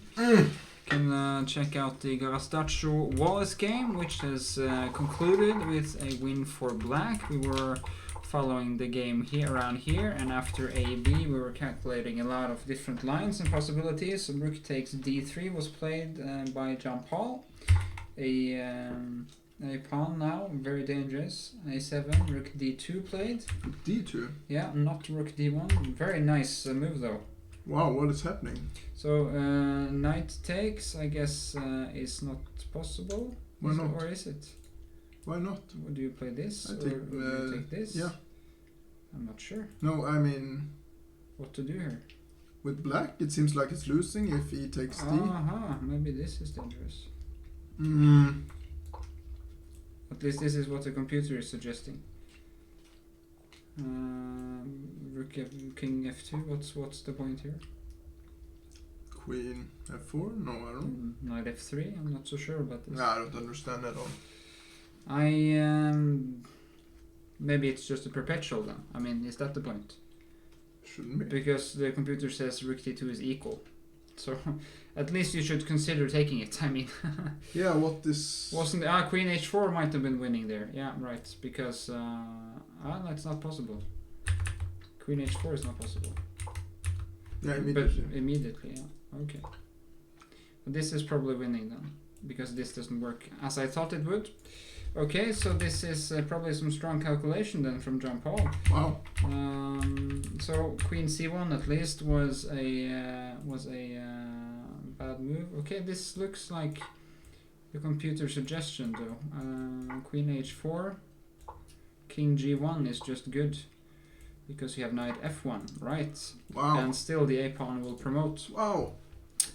Right. That's very hard to, or very easy to miss. I mean, Yeah, this is some tough stuff. I mean, I can understand White getting anxious about this, but king g1 and there's nothing.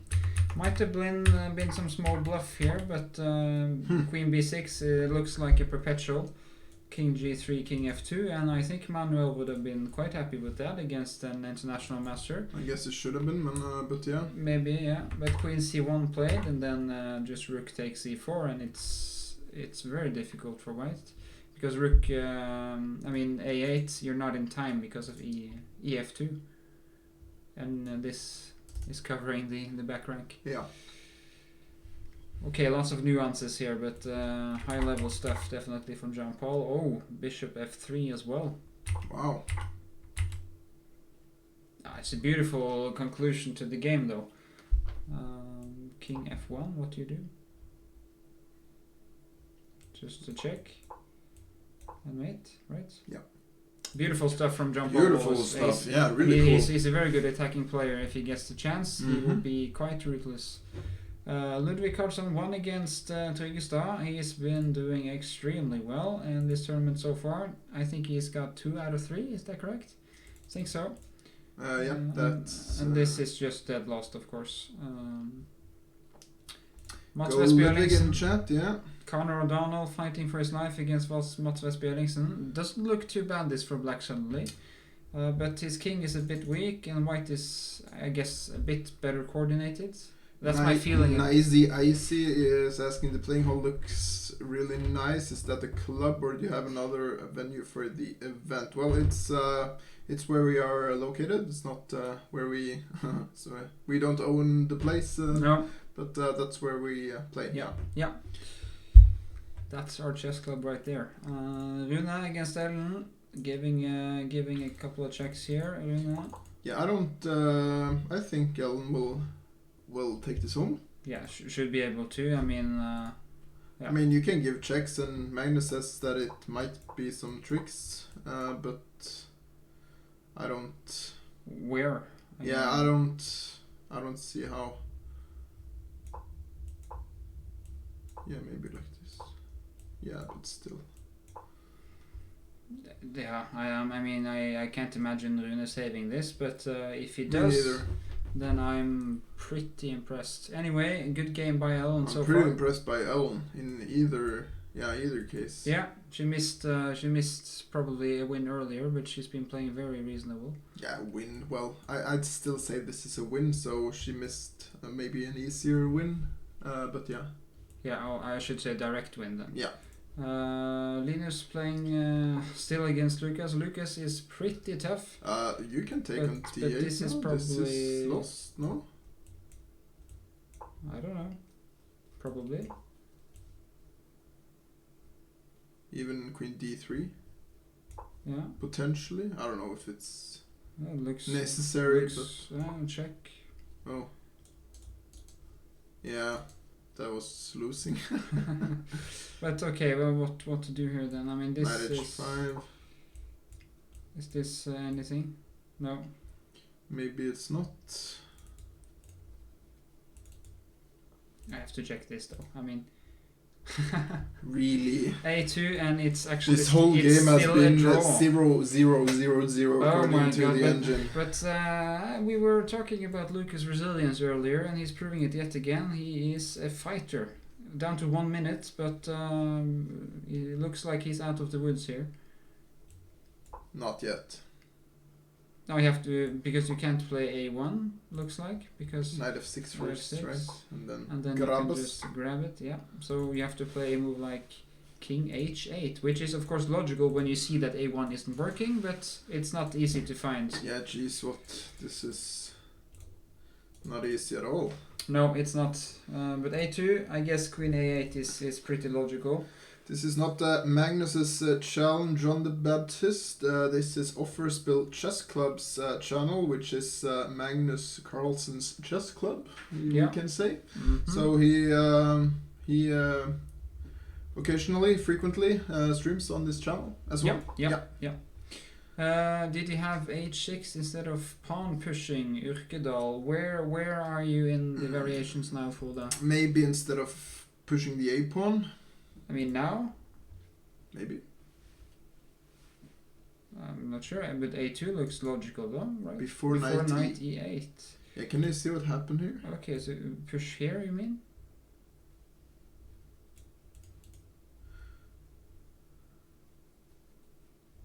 Ah. Now, maybe? Is this possible? Is there a hanging queen? No? h6 to play queen g5 before queen I don't e8. understand. So this then, and then queen g5. Right.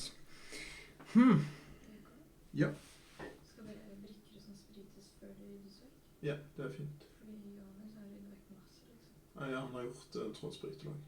Han gjør det. h6, queen g5.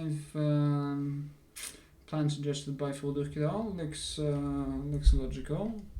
So if the intended knight e8 is played, then queen g5, and suddenly, white might be in huge trouble, actually.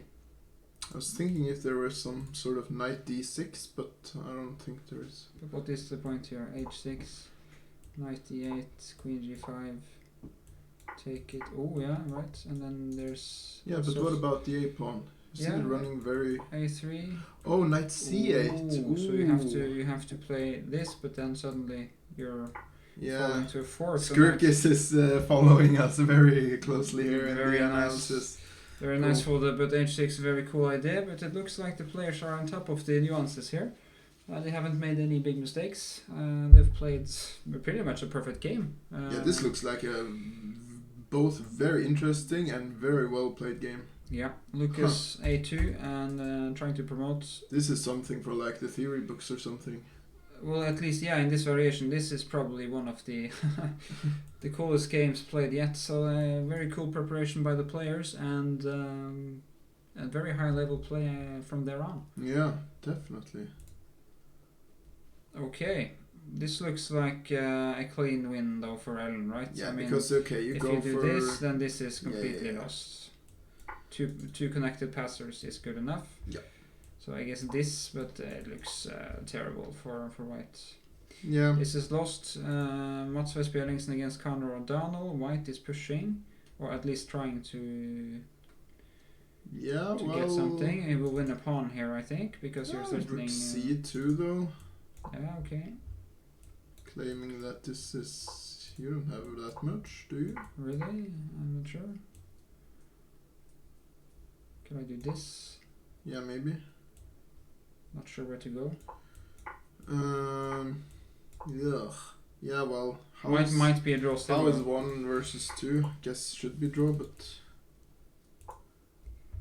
You might do this. I'm not sure if that's. If Go there's back any, then. If there's any point. Yeah, okay, so you probably want the king on the c file and then exchange. Mm-hmm. And then maybe a4. Trying to just keep this pawn. Rook a2 then. Yeah, and then maybe I gain some tempo or something. I'm not sure.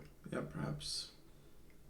Okay, but still, Conor needs white to is defend. pushing for sure. Or white is the only one who Yeah. can claim to be slightly better. Yeah. Yeah. Jonas Bjerre still playing against Tofalli Carlsen. Looks very good for white. Will probably play something like a4 now. Or somewhat similar to Rune Ellen game in terms of material difference. I guess because white will probably be able to exchange this c5 pawn for the h3 pawn, and the two connected passers will will be decisive. Oh my God! What level? I mean, look at this. King h8. Lucas is on top of things as usual, and might not be the hardest move to find after playing such a game, but it's not intuitive. No. I mean, King h8 is. But okay, it's avoiding knight f6 and threatening a1. Very nice from Okay, Lucas. so queen d8 and then go for the perpetual. Yeah, and then okay, let's go for the draw then. Yeah.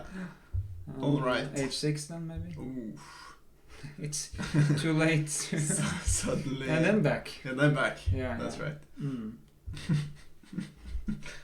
Okay, well, we'll see. King h8 is a very nice move, and I think Lucas will get his well-deserved draw here. If you take on a2, there's just nothing in this position for either color, is there? If there is something, I guess it's for white. For white? Okay, Yeah. I was thinking there's a passer here. But Oh, really? Yeah. I was thinking maybe because of I can get my king to f6 or h6 or something, maybe. Might just be a self-mate, right? Could be. But I'm not sure. Could be a mate or could be a self-mate. Yeah. Either way, It will be mate. Yeah, mate will come. Is this the only game still going on? Let's. Besides Ellen and Runa, yeah. Let's. Mats, they are playing. Oh, they're playing, so 3 games still. Yeah. Rook e6. Could go for this though. Yeah. And then get the king to e5 and then rook a2. Looks pretty safe to me. Looks pretty safe to me too. But lots of king tough fights. king g3 though. Yeah. Yeah, lots of tough fights in this round actually. Yeah, now. H4. H4. Yeah. Okay. Trying to lose now, maybe. I might take this, but maybe just h6 and then. Maybe just this though. Well, take on g5. Yeah. And then this. Yeah. Yeah, it's just super draw. Isn't this just a draw? I think so. It's just a super draw. Yeah, it looks like a draw. But okay, still a couple of moves left to be played in that game. Rune is still fighting for his life. Rook b5, rook a4. He doesn't buckle down under pressure, Rune, but this looks very difficult to save. Yeah, king f5, king g5, Yeah. run with the h pawn. Yeah, because now these are safe, these 2 pawns, and you can just focus on getting the h pawn up the board. So Yeah. looks over. Ellen on top of her game, beating a grandmaster today, probably. King c3 and Very impressive stuff. very nice indeed. Do you know if she's beaten any grandmasters before? No idea. No, I have no idea. I haven't asked. I mean, beating grandmasters is not. It's not your everyday stuff. No, it's not. Well, easy. maybe it is for you, but. No, it's not. No. But it's a very nice win for her. I'm not. Is it like? Do you know the number? No. How many you've beaten? I have no idea. No. No idea. Ballpark. Ballpark? No, I don't think it's that many actually. I don't think it's that many. Yeah. So. Ballpark. I don't know. Not many. Ballpark, not many. I am not sure. I am not sure at all. Pretty sure my account is 0. Okay, yeah.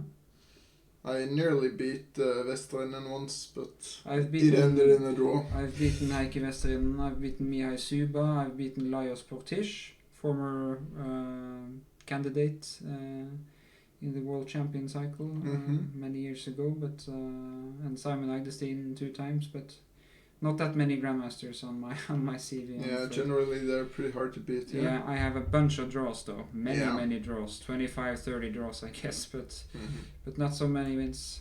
They are resilient players, tough to beat. Indeed. I've beaten Misi as well though, so yeah. Yeah, I see. And Tiger. Tiger also, Carlsen. H6. Tiger okay. of Sweden, yeah. Yeah, Tiger of Sweden, yes. He's a very expensive player. I mean, sorry, clothing brand, but okay. It's super expensive though, right? Tiger of Sweden. Yeah, and I guess it Pair of is. socks from Tiger of Sweden But I costs guess a fortune. that's the point of it, right? Yeah, that's So- the point of it, but it's not to my taste. You can show off that you have money by wearing it, yeah. Look at how much money I've spent on these socks, right? Yeah. Basically. Has anybody in Offerspill beaten Magnus in normal tournaments or play? I mean, not recently. No.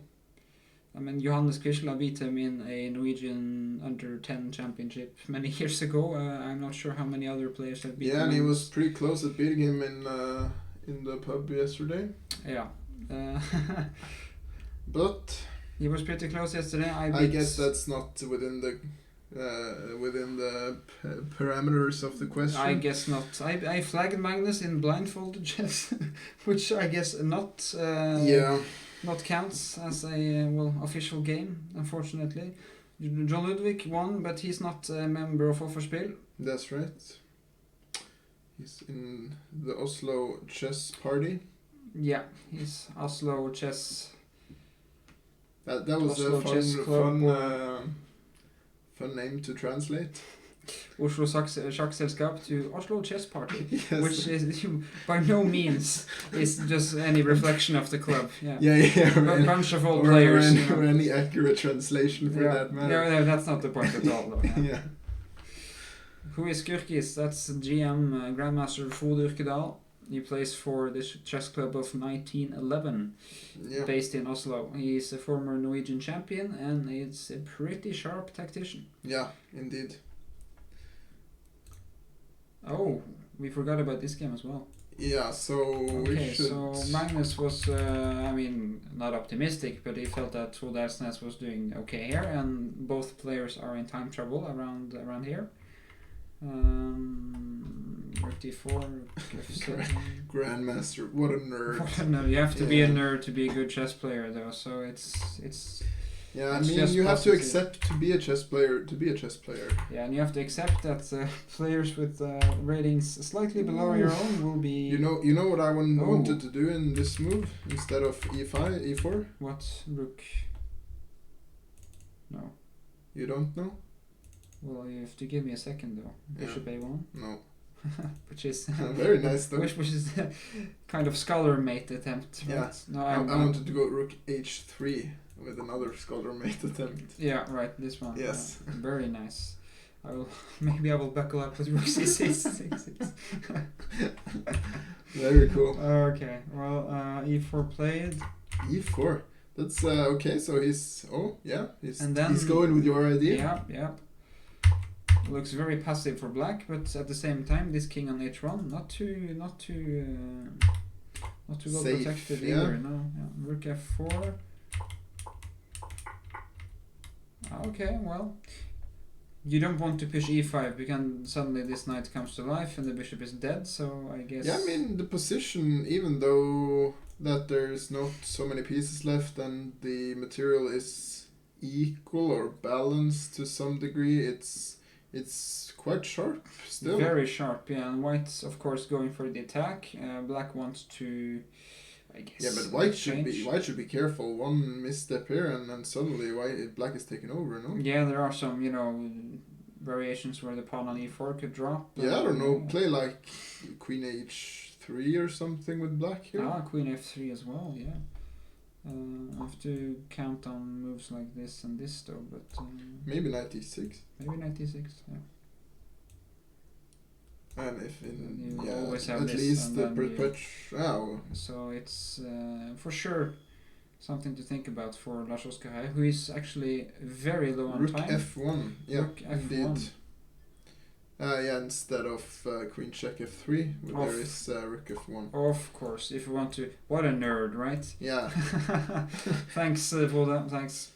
Keeping an eye out on us, that's good. So Elsnes thinking on his 48th move, queen h3 played as well. Okay, Frode looking to turn the tables here against Lars Oskar, who's been attacking. Shakumato. Shakumato. Could never become a GM. Too expensive with all the computers I would throw out the window. Yeah, it's. Have you seen Parks and Recreation? Yes. Yes, Ron Swanson throwing his computer out the window. Yeah. I guess that's the life of your average chess player. I guess so. Yeah. Yeah. Not to mention throwing your opponents out of the window, but that's another discussion entirely. Indeed. Queen d5, I guess knight e6, because if this happens, then you might go for some exchanges. Well, or- King h8 played. King h8 played, okay, so he doesn't fear this check. Because if you do this, you might just go to h6. Yeah. Okay, and besides, if you do this, then okay, white is just saying that I have no attack, right? Or that's what I'm thinking. I don't know if there's a word. I don't know if it's misspelled. I'm not sure. Queen g2 looked forced, yeah. Here. Yeah, is this losing now? Not the move you want to make though, but this looks suddenly very comfortable for black, I think, because this bishop is hitting just nothing. Well, Hitting at air, right? Let's put it on e5 then. Yeah, okay, and then I guess rook c8. Yeah, and rook e2. Rook e2, but okay, this is not what Lars Oskar was going No, for. not at all. And difficult to make such a Rook decision. c5 and suddenly maybe I'm losing. I don't know. Yeah, rook bishop g3, but still, this is a very hard decision to make when you're solo on time. And queen d4 check, okay. I guess this is quite safe still then, because you could go here and here. Yeah. Okay, I don't think Lars Oskar is in any trouble whatsoever here. Looks like he's in good control, but this might just peter out to a draw. Yeah, it should be. Yeah. Okay. Tough fight and a very, very good defensive play by Fodalsnes. Yeah, by no means. I mean, even though it turns into a draw, or probably turns into a draw, real fighting chess, yeah? Yeah, I agree with you, Foda. Knight e6 looked like the obvious move. Still going for something like this. Yeah, suddenly you have threats, no? Yeah, major threats. What should Queen white do here? c4 doesn't work. Oops. Yeah, you still have the queen f3, f2. Yeah, right. Oh, wait. Yeah, you do. What to do here, though? I don't know. This is played. Rook f6. Wow. Okay. Is he overplaying his hand, or What's going on here, then? Rook f1 still? Ah, rook f1, but... I think the pawn game is lost. No? yeah, I guess, and you can always just triangulate for a while and get this pawn, right? If you really want to, but... You really don't want to? On b7, right. You really don't want to. Queen g1 played, which is, well, slightly humiliating move to make, but it looks nice because you can just push the pawn up the board. Yep. Queen f3 probably on the cards, I guess. Okay, let's see the other games. And then king f7. We still suspect this to be a draw. Jonas Bjerre still playing against Tor Fredrik. c4 played. Yeah, still a win. I will take it.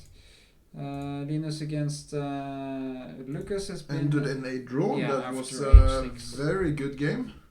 Absolutely, very Very nice interesting game. Very well played game. Yeah, I would say so. Mats Vestbjerlingsen also a draw against Conor O'Donnell after a couple of more moves. Fair. Rune is still fighting for his life Oh against no, him. what happened? Okay, so... Is it just a win? Ellen sacrificed the pawn, but she's counting on her h-pawn to do the job, and it looks very good, this. Yeah. I mean, how about this? King g4, King g4 and then there's threatening rook. rook to h5. Yeah, exactly. And the king has a safe square on h4 as well. Yeah, so again, this should be, as Magnus said, impossible to mess up.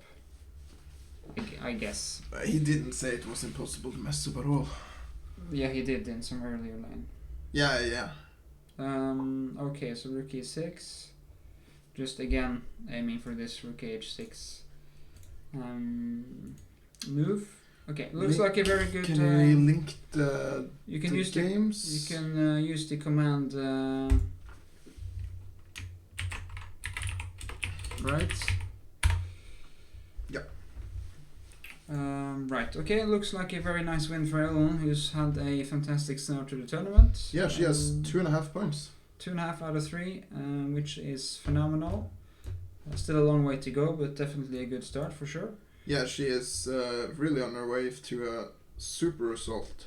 Yeah, but okay, a third of the tournament played. Just buckle down and keep up the Game by game. Yeah. Yeah, really. Rook g6, very nice move, and this will be over pretty soon, I think. Even though Rune has been fighting for many hours. Yeah. He dropped a pawn early in the middle game. Maybe that was an oversight, because he didn't have anything specific. No. And now he's going down. Winning with the French. Yeah. Yeah.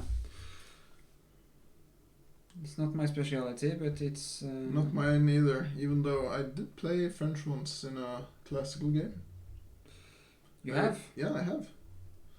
Believe it or not. I will believe you, but you played it once, or...? I think I did it once, literally once. Once, okay. Yeah. Almost like Magnus, who suddenly played the French defense a couple of years ago against Carlsen and won. And then never to do it again. Yeah. Well, cool. Picked up the e-pawn instead of the c-pawn on accident, Jon Christian, in the opening when you played the French defense. Yeah, right. Yeah. Yeah. No, I actually prepared it. Okay, so this is a way of saying I resign? I guess, yeah. There's no way he'll make this work, right? What are you doing? I'm trying to get a draw here. Uh-huh. It's not working though. Yeah. I see. But of course you could just queen, which is slightly easier. Or even rook. Or even rook, yeah. You could also maybe bishop. But no, you can't bishop.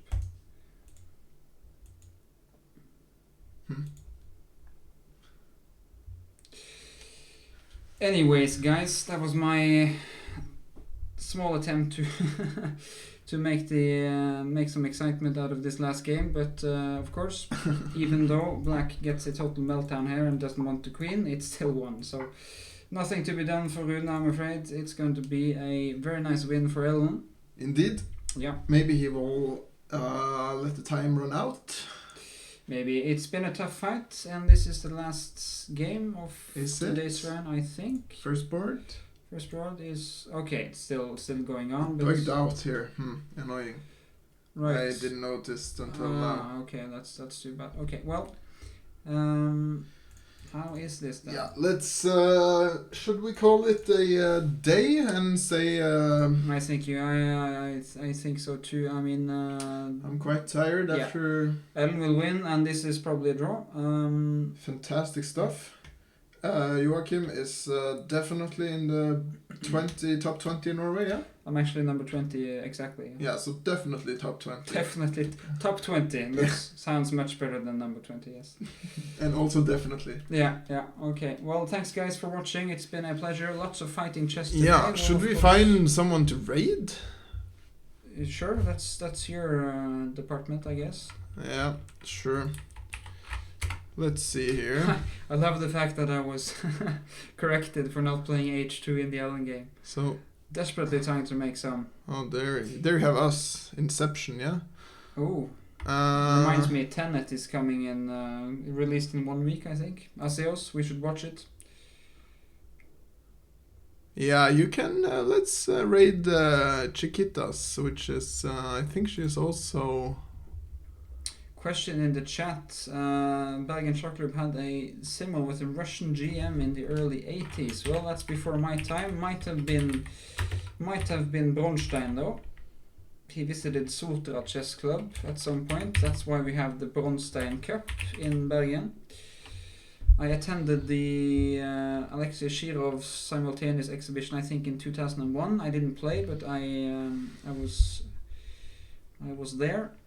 See, she's watching the... Laronuk is also commenting on our game, so maybe you will... And of course, Johan Sebastian Christiansen in the chat as well. Always, should we say working? Yeah. Yeah. Raid some clown. Right. Alright, let's do it. Let's do it. Okay, thanks for watching, guys. Indeed. It will last for a couple... seconds longer as far as I know, before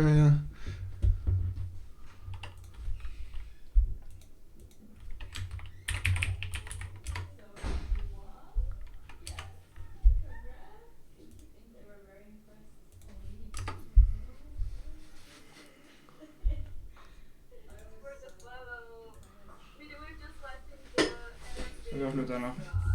Ja. Kan ikke se på det.